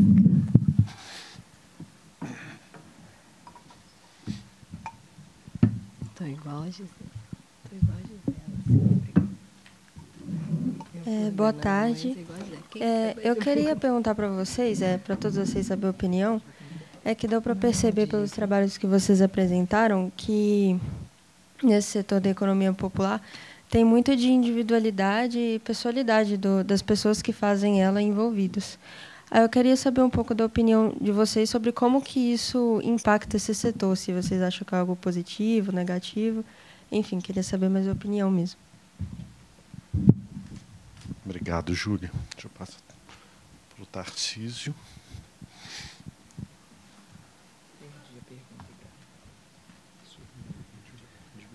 Agradecer as apresentações, super interessantes. Queria continuar o diálogo aqui com o Felipe, professor Felipe.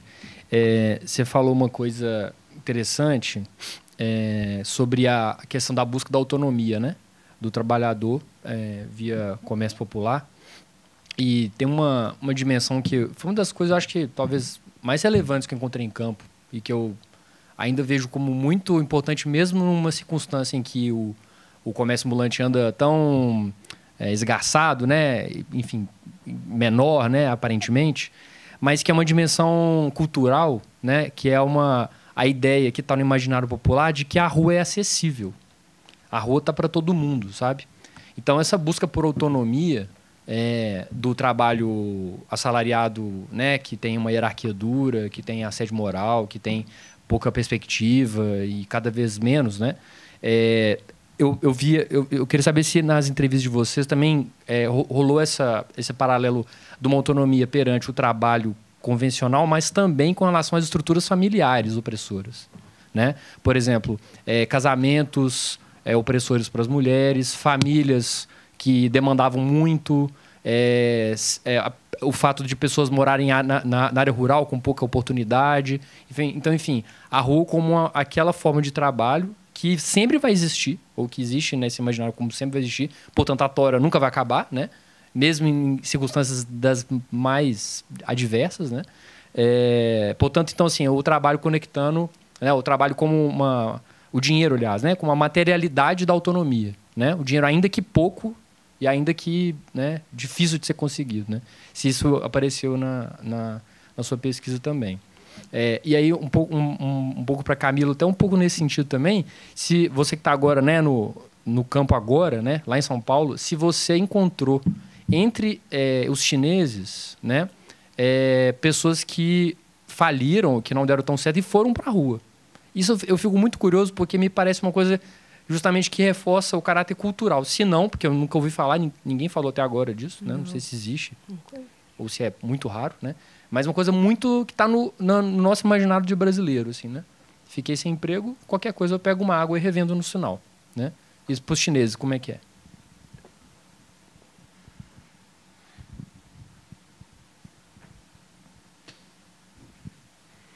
Obrigada, gente. Eu tenho uma perguntinha para cada um, assim. Acho que é para Camila. Eu fiquei pensando.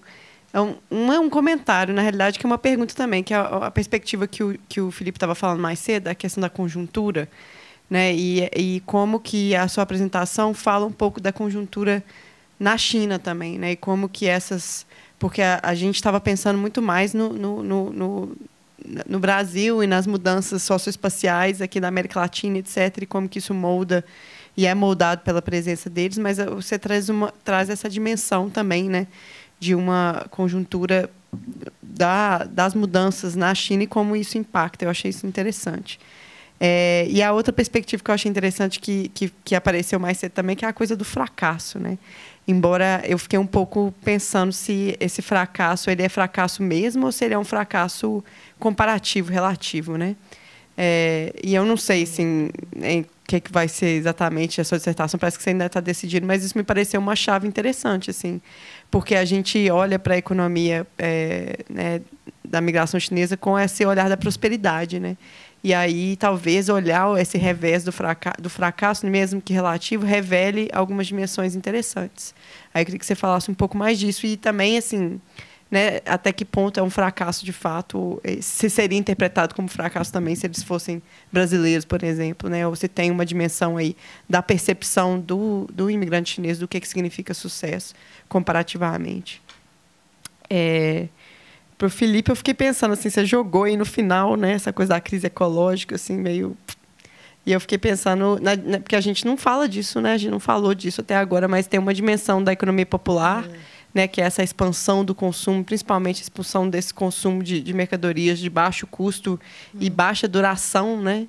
E da economia de container, e toda essa economia popular transnacional que a gente está falando, que não é uma questão que se abarca muito nessa discussão, né? Que a gente está pensando muito na inclusão social e nas formas como essa economia dão essas formas de autonomia e de né, modos de vida, né, relativamente alternativos, mas assim, como que isso dialoga com a crise ecológica? Eu sei que é uma pergunta grande, mas se você quiser fazer uma... E para Renata, eu queria te jogar na fogueira, Renata. Vamos lá. Pensar. Vamos jogar um pouquinho na fogueira, mas assim, porque eu fiquei pensando assim, que você mapeou um ambulante, né? Tipo assim, essas pessoas que se movimentam vendendo suas mercadorias, né? E a gente vai mapear um movimento muito diferente, né? Um movimento migratório, mas aí as mercadorias se movimentam, né? E aí tem uma coisa que a gente tem discutido, né? Aí, sei lá, queria perguntar se você visualiza né, de alguma forma esse atlas transnacional de alguma forma na sua cabeça, assim, né? Pode ser que não, mas assim, se você, né, vendo o seu trabalho, eu achei assim incrível a forma como você fez esses mapeamentos e como que eles, né, representam essas formas de vida, né, que eu estava falando mais cedo, assim, de certa maneira, né, e as identidades, né, pegando o gancho na pergunta dela, mas assim, a gente vai fazer um mapa bem diferente, né, como que vai ser isso? É uma pergunta grande também. É isso aí. Trucou, né? Truco. Eu vou fazer e depois tem algumas questões aqui também. Será que a gente faz mais uma rodada ou a gente termina aqui? Pega tudo? Então tá bom. Então, obrigado. Achei que foi, né, muito, muito rica, assim, muito diversa a mesa. Acho que a gente tinha um pouco essa ideia mesmo, né, dessas várias geografias diferentes, né, e várias maneiras diferentes de olhar, né, e pensar o movimento, a mobilidade no espaço. Acho que para a Camila, uma questão que eu acho que está muito conectada com essa questão do fracasso, Amara, eu acho assim, eu fiquei um pouco tocado, né, pelas suas histórias, porque são histórias de sofrimento, né, e de alguma maneira, né, posso estar usando meu termo aqui, mas foi o que eu senti, e acho que tem um certo algo no momento, inclusive, das discussões sobre a China e na própria produção cinematográfica chinesa, e nos debates do que eu consigo acompanhar de lá, de um sofrimento psíquico, né, muito forte, acelerado, ligado às transformações muito rápidas, às pressões por prosperidade, né, por essa carga de que você tem que dar certo, seja dentro, seja fora, né, da China, né, e isso tem causado, enfim, uma série de fenômenos novos, inclusive na China, do ponto de vista social, né? Queria entender se você está tentando dialogar um pouco com isso, se essa é uma chave aí, né, que te interessa no trabalho. Uma outra coisa que é uma questão meio para a mesa, né, eu acho que talvez até para a gente, que eu acho que a gente não refletiu muito aqui, apesar de estar trabalhando com economia popular, né, e que me veio a partir de umas imagens que a Renata trouxe, né, que são as imagens, né, do trabalho ambulante, né, dos escravizados e escravizadas, né? Então, essa conexão, né, do passado colonial, né, do escravismo, né, e mais contemporaneamente da relação entre a economia popular e ser uma economia negra, uma economia racializada, e, obviamente, isso tem muita conexão com o que a gente estava discutindo na mesa anterior sobre a repressão, né, mas foi algo que a gente não tratou, né? Queria ouvir um pouco se vocês, né, de alguma maneira isso conecta, acho que no caso da Camila de outra maneira, né, pelas questões étnicas, etc. Mas como é que vocês veem isso, né, essa questão, né, porque tem um passado longo, né, da economia popular e que, no caso brasileiro, imagino que de diversos outros contextos, fortemente relacionados, né, à escravidão e à história da escravidão. E para Renata, um pouco pegando o gancho, assim, né, mas não jogando da fogueira. É mais uma curiosidade, Renata, assim, vendo o seu trabalho. Você falou das dificuldades, né, que você tentou com vários né? E no final, né, deu certo com esses 5. Né, foi estabelecida uma conexão aí com esses 5. Se você pudesse falar um pouco assim, o que você acha que com esses 5, não sei se cada um foi uma coisa diferente, né, mas o que fez dar certo essa relação, né? Onde que teve um ponto de contato comum, né, entre o que você, né, imaginava para o projeto e o que eles imaginavam que podiam tirar disso, qual que é a importância que isso poderia ter para eles, assim, né, que eu acho que é uma das grandes dificuldades, né, que a gente já de cara já está enfrentando no projeto. É isso. Não, rapidinho. Primeiro, eu queria agradecer a Camila, porque deu uma vida a essa coisa da migração dos chineses, que até agora, assim, vida mesmo, né? A vida e sofrimento, como dizia João. Todas as histórias de migração são histórias de sofrimento. Então, me parecia que realmente estava faltando esse elemento. Assim, parecia que... Eu estava até com inveja, né? Parecia que tem associações, tem estados que os cobrem, tem um incentivo, tem tudo isso, mas não. Tem sofrimento também, deve ter terrivelmente saudade, mesmo se tem uma capacidade muito grande em conviver com algo tão diferente, com os países onde os caras acabam se estabilizando, né? E me parece essa uma dimensão muito interessante para si.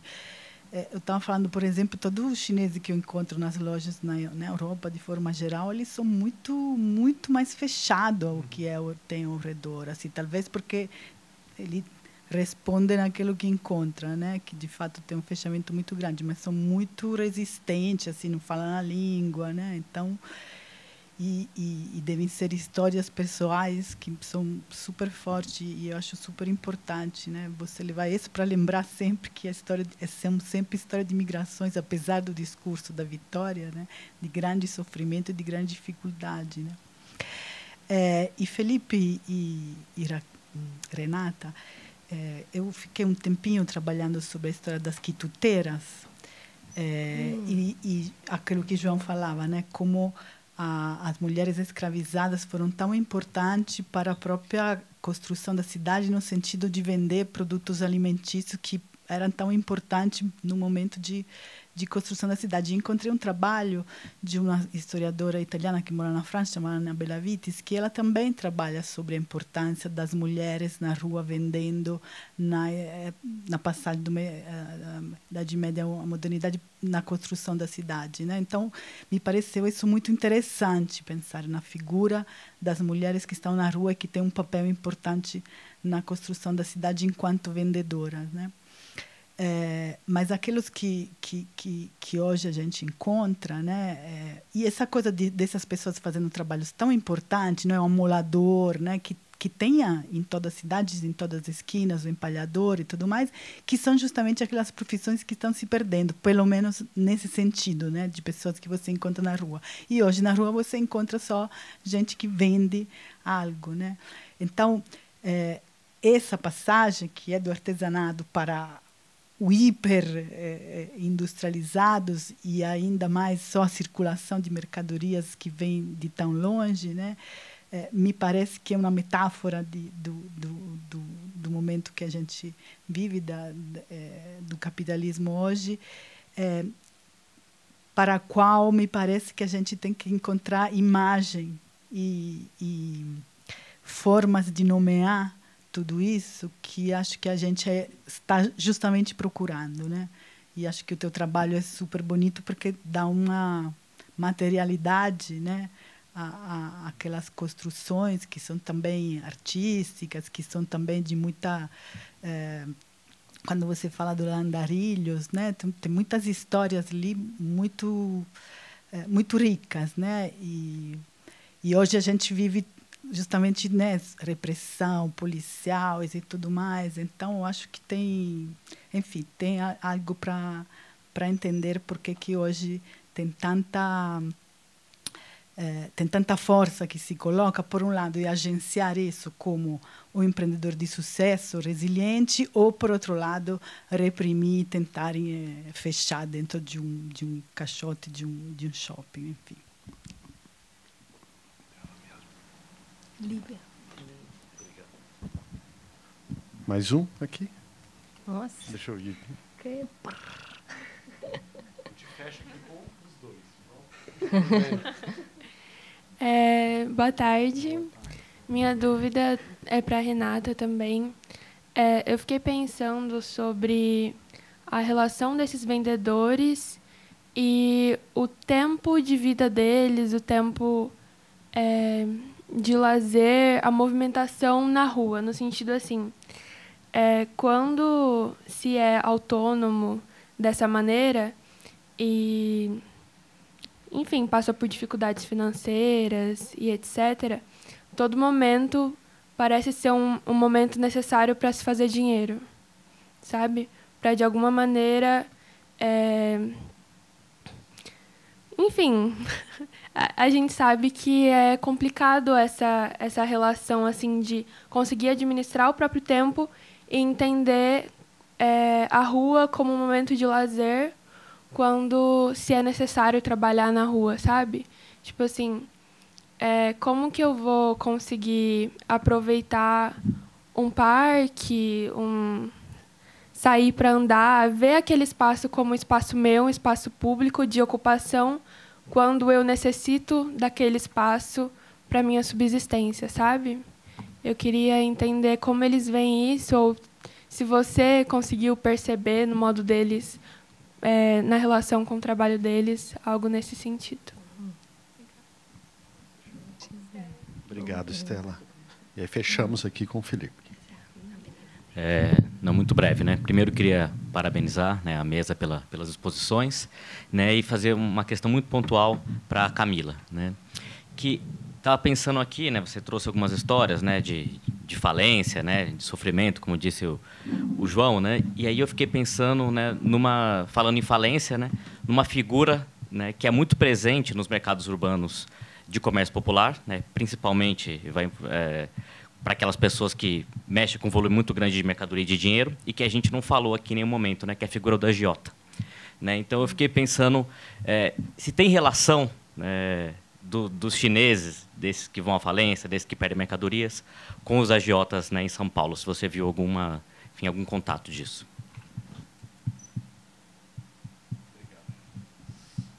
A palavra é de vocês.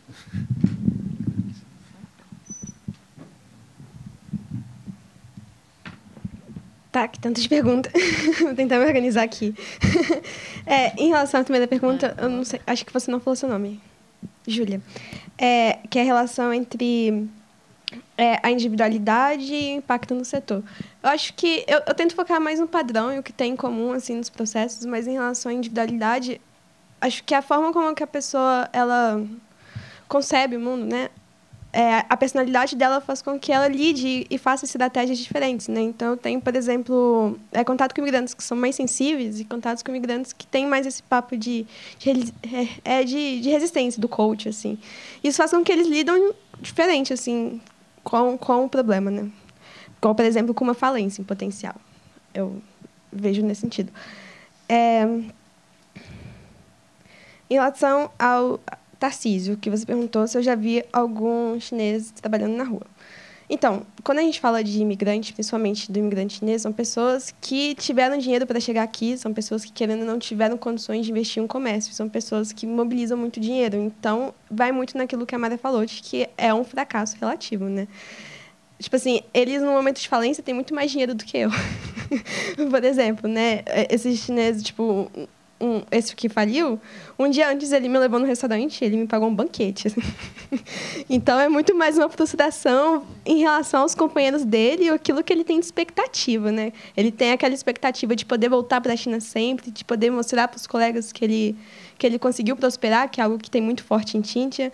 Ele tem a expectativa de construir uma casa na China, de poder voltar depois, de poder ter funcionários para ele poder trabalhar menos. E, quando ele não consegue isso, ele chama de falência. Então, né, a gente tem que questionar a narrativa. E são pessoas que têm dinheiro para voltar para a China também. Como ele tem o status de nome, né, que é o camponês, ele tem direito, acesso à terra na China. Né? Quando a gente fala de expropriação, ela não é formal. Se ele quiser voltar para a China e voltar para a casa dele, a terra está lá esperando ele. A questão é que ele não consegue se reproduzir só a partir da terra, né? Eu falo, inclusive, é difícil falar em expropriação nesse sentido. Então, não tem muito como comparar, acho que a vulnerabilidade de um camelô brasileiro com um chinês que faliu. Pelo menos eu não consegui comparar a relação socioeconômica entre eles. O chinês parece que está muito bem amparado, inclusive pela rede migratória, né? Tem sempre alguém ali disposto a empregar um colega que perdeu tudo, a emprestar dinheiro. Em relação a Mara, você falou sobre o rumo da pesquisa, esse é o meu momento de crise no momento. É um assunto sensível, porque eu estou com 2 frentes de pesquisa. A primeira é de analisar como que está sendo a reprodução e a estratégia cotidiana desses chineses no mercado popular, então como que eles se viram, né? Como que eles conseguem dinheiro e como que é essa trajetória de adaptação e essa, né, de seguir a mercadoria para onde ela está indo. Mas o que me cativa mesmo, que eu queria muito me concentrar, é essa relação sobre os processos sociais e econômicos que acontecem especificamente em Tintia. Mas eu não estou com muita perna para fazer isso, porque é muito difícil estudar um dado tão pequeno. É como se fosse um chinês tentando estudar, sei lá, governador Valadares. E eu não estou conseguindo ir para lá no momento, não consegui nenhuma agência de financiamento, e eu acho que eu precisaria fazer um trabalho de campo lá para poder ter acesso a esses dados. E se eu consigo... Vai ficar para o meu doutorado. No geral, os imigrantes eles são muito sensíveis para falar sobre como a vida era na China. Eles não gostam muito de falar, então não consigo esses relatos a partir deles. E consigo abordar um pouco pela literatura, como esse livro que eu mostrei para vocês, mas não é o suficiente, então vai ficar para o doutorado. E provavelmente o mestrado vai ser sobre essas trajetórias de reprodução cotidiana no circuito, né?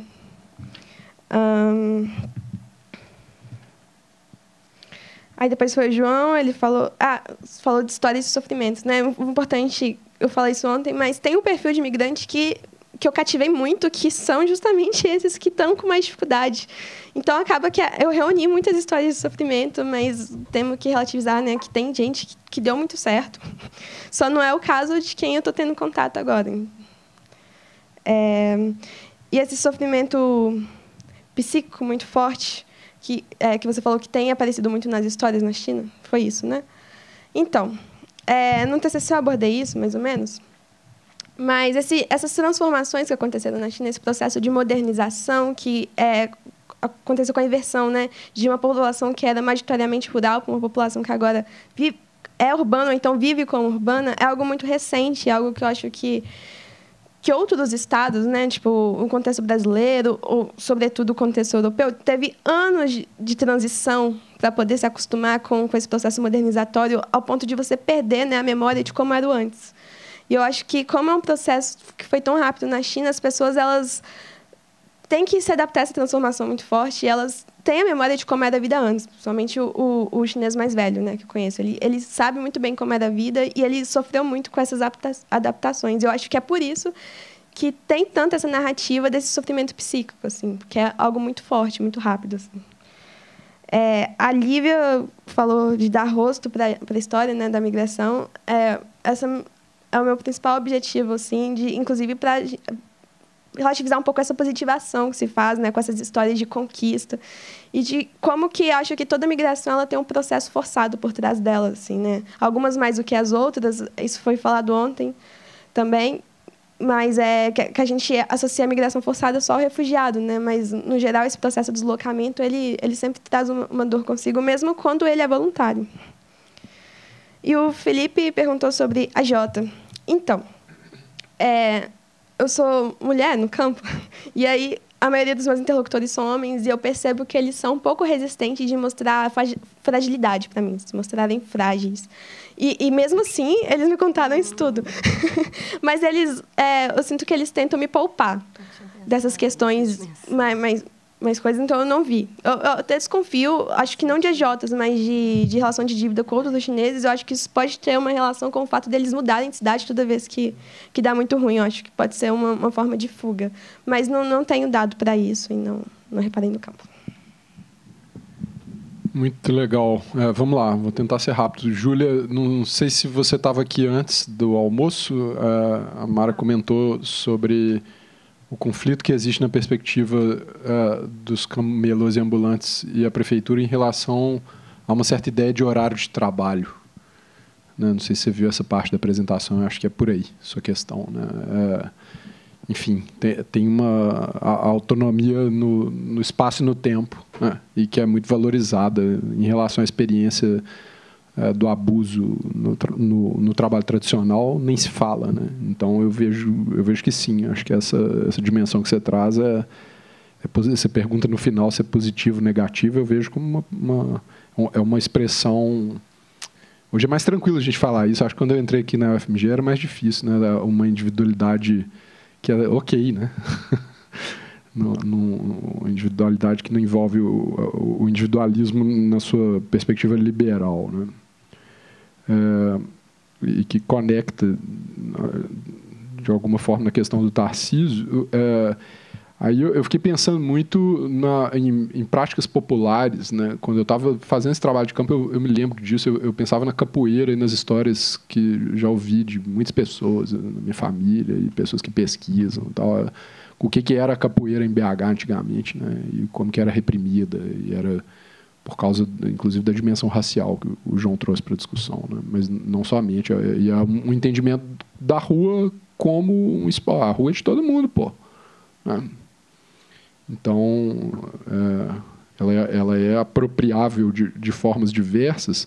Eu não me lembro de ter aparecido explicitamente nas minhas entrevistas esse tema que você traz em relação a práticas familiares, pessoais, né, de opressão. Precisaria voltar nas transcrições para ver se está lá. Não tem nada muito significativo, eu acho, senão...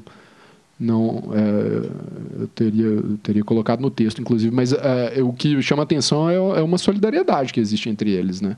Que é muito interessante. E isso várias pessoas falaram. Eles falam e as pessoas, os ativistas que eu entrevistei, alguns dos próprios camelôs, né? E outros que eram assessores da Bela na época, ressaltavam muito esse ponto, como que eles se apoiam muito, né? Tem uma prática de reciprocidade, assim, que é muito importante diante da vulnerabilidade, do risco, né? Que a repressão envolve, né? A questão da crise ecológica, a questão que a Mara traz, eu fui para um evento na Bolívia recentemente, sobre a coisa da economia popular, e eu estava muito mergulhado nisso em novembro, e eu acabei fazendo minha fala estruturada em torno desse tema, tentando trazer uma dimensão da economia circular. O que é a possibilidade de fazer a economia circular conversar com a economia popular através dos circuitos da reciclagem, né, principalmente. E foi muito, muito interessante a reação deles, as pessoas que estudam confecções dos bolivianos na Argentina, principalmente. E que, isso é assustador, né? Porque a gente concorda que tem que ter essa preocupação, mas tá longe, né, de aparecer, e é um problema grave, porque, desse ponto de vista ambiental, são atividades que geram impacto alto e tal. E aí eu fui pensando no que existe nesse campo de possibilidades que eu tentei trazer para a conversa aqui hoje, que tem uma coisa que apareceu na minha pesquisa que é muito importante, eu acho, que é o distanciamento que existe em relação à economia solidária. É uma visão da economia solidária como uma coisa que é assim, você está falando do pessoal lá do artesanato, né? Eles falam assim, até com certo desprezo, né? E que aí tem um trabalho a ser feito, eu acho, né, que é muito difícil, mas a agroecologia eu acho que ocupa um lugar muito interessante no momento atual, e que ela tem um pensamento muito avançado em relação a isso e consegue colocar em prática, né? E eu sinto falta, eu tenho interagido um pouco com esse meio através do AUE, lá que é o grupo de estudos e extensão em agricultura urbana lá do IGC. E ali eu sinto falta de um pensamento assentado e com os dois pés fincados dentro da agroecologia, pensando em outras coisas, que assim, como que as práticas e os processos deles poderiam ser feitos em outras formas de produção, né? Super importante. E o João, a questão racial aí foi uma chave de interpretação que eu achei poder... Eu coloquei isso nesse artigo que eu falei a respeito aqui. Foi, olha, eu entendi a fala da prefeitura mais ou menos por aí, sabe? O jeito que eles falam sobre os camelôs ambulantes vai muito rápido e muito fácil, né? Numa coisa que tem a ver com crime organizado e não sei o que mais. Tem uma fala que tem a dimensão... tem uma relação com a questão do racismo estrutural arraigado, etc., que as pessoas nem enxergam, né? Que né, transparece assim no jeito de falar sobre aqueles agentes, né? E de uma forma que é esse tipo de discurso, né? Acho que é super importante. Seria muito interessante trazer para frente e assumir como perspectiva teórico-conceitual de levar para campo e colocar essa questão do jeito que muitas pessoas estão fazendo em relação à questão urbana, planejamento, política urbana de forma geral, né? É isso. Obrigado. Acho que eu não vou conseguir responder nada, não. É muita pergunta, mas assim, achei super incrível as leituras, né? A escuta que vocês tiveram, assim... me fez pensar 1000 coisas, assim, muito legal. E eu fiquei pensando, eu vou tentar falar uma coisa juntando tudo, tá? E aí, depois... Eu quero, por favor. Obrigada. E eu acho que tem uma coisa que conecta, talvez, esses 5 ambulantes e o nosso caso específico aqui, né? Diante de tantas diferenças, que é essa questão do tempo, né? Então, pensando no tempo, eu posso falar da abordagem, das dificuldades que o João trouxe, né? Posso falar um pouco o que você falou, assim, do lazer e do trabalho, né? Porque é um modo de usar a cidade, de viver na cidade utilitarista, assim, né? Tipo, será que essa chave pode virar? Enfim, essa ideia também de lidando com esse tempo, como coproduzir imagens, né, dessas histórias, como a gente pode contar essas histórias, né? Com a escassez do tempo, né? Porque assim, quem trabalha com venda, tempo é dinheiro, aquela velha frase, né? Então, os ambulantes, por exemplo, assim, eu não tinha coragem de gastar o tempo deles, né? Assim, porque se eles estão parados conversando comigo, eles estão perdendo dinheiro. Eu tinha total consciência disso, né? Então, assim, a aproximação, no início, foi como cliente, né? Então, eu ia lá, eu nem cozinhava em casa na época, arrumava umas facas lá para amolar, que nem precisavam, né? E ficava lá e tal. E aí eu fui conversando com eles antes do projeto, né? Na verdade, eu já amava a presença deles, a vizinhança efêmera com eles na esquina.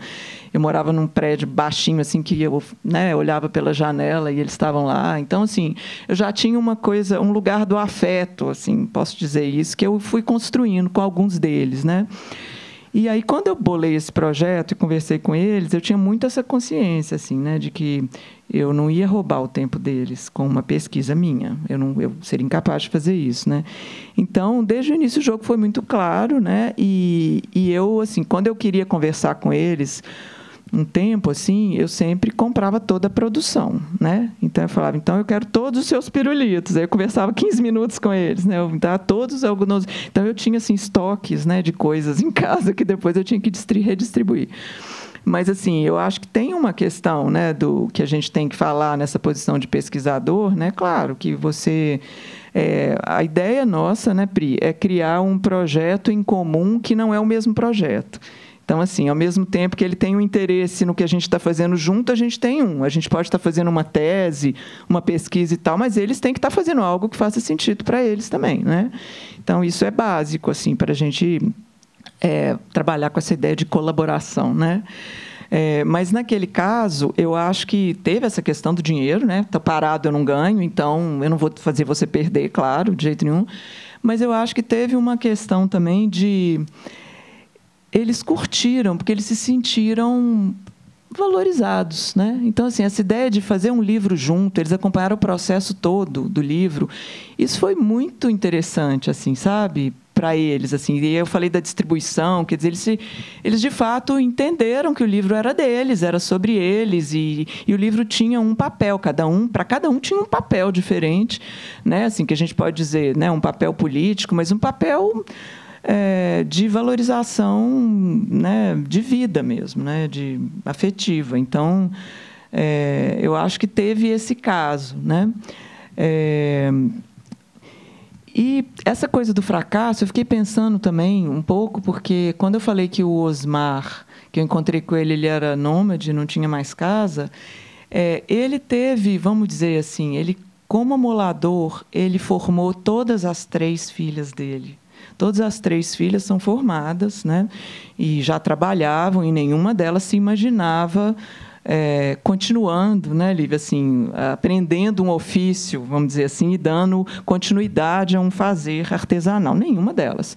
Uma, né, era terapeuta ocupacional, a outra era, não lembro exatamente, mas só que, assim, ao longo do tempo ele separou, né? Assim, o casamento se desfez e tal, e ele ficou na rua, né? Só que ele ficou na rua, o jeito dele de ficar na rua, ele tinha a máquina de amolar e ele viajava o Brasil, viajava até poucos anos atrás, não sei, não tive mais notícia, mas assim, então ele amolava e tinha um pouquinho de dinheiro para dormir num hotel muito simples. Então, assim, é uma vida que a gente, pensando nisso que o Carlos trouxe, que eu achei incrível, né? Assim, a gente tem muito esse vício de pesquisador, de categorizar e de pensar em faltas, né? Falta, então, o salário, falta, né? Ele falou do trabalho assalariado, quer dizer, eu acho que a grande oportunidade que a gente tem quando a gente está, né, com essas pessoas, e eu incluo os chineses também, é aprender a perceber essa diversidade, né? Aquela coisa do Pierre Clastres, lá nos anos 60, né? Como converter falta em atributo, né? Então, assim, é um atributo, é um modo de vida, é um modo de fazer economia, né? Um modo de... E, muitas vezes, a gente não tem nome nem imagem para esse tipo de coisa, né?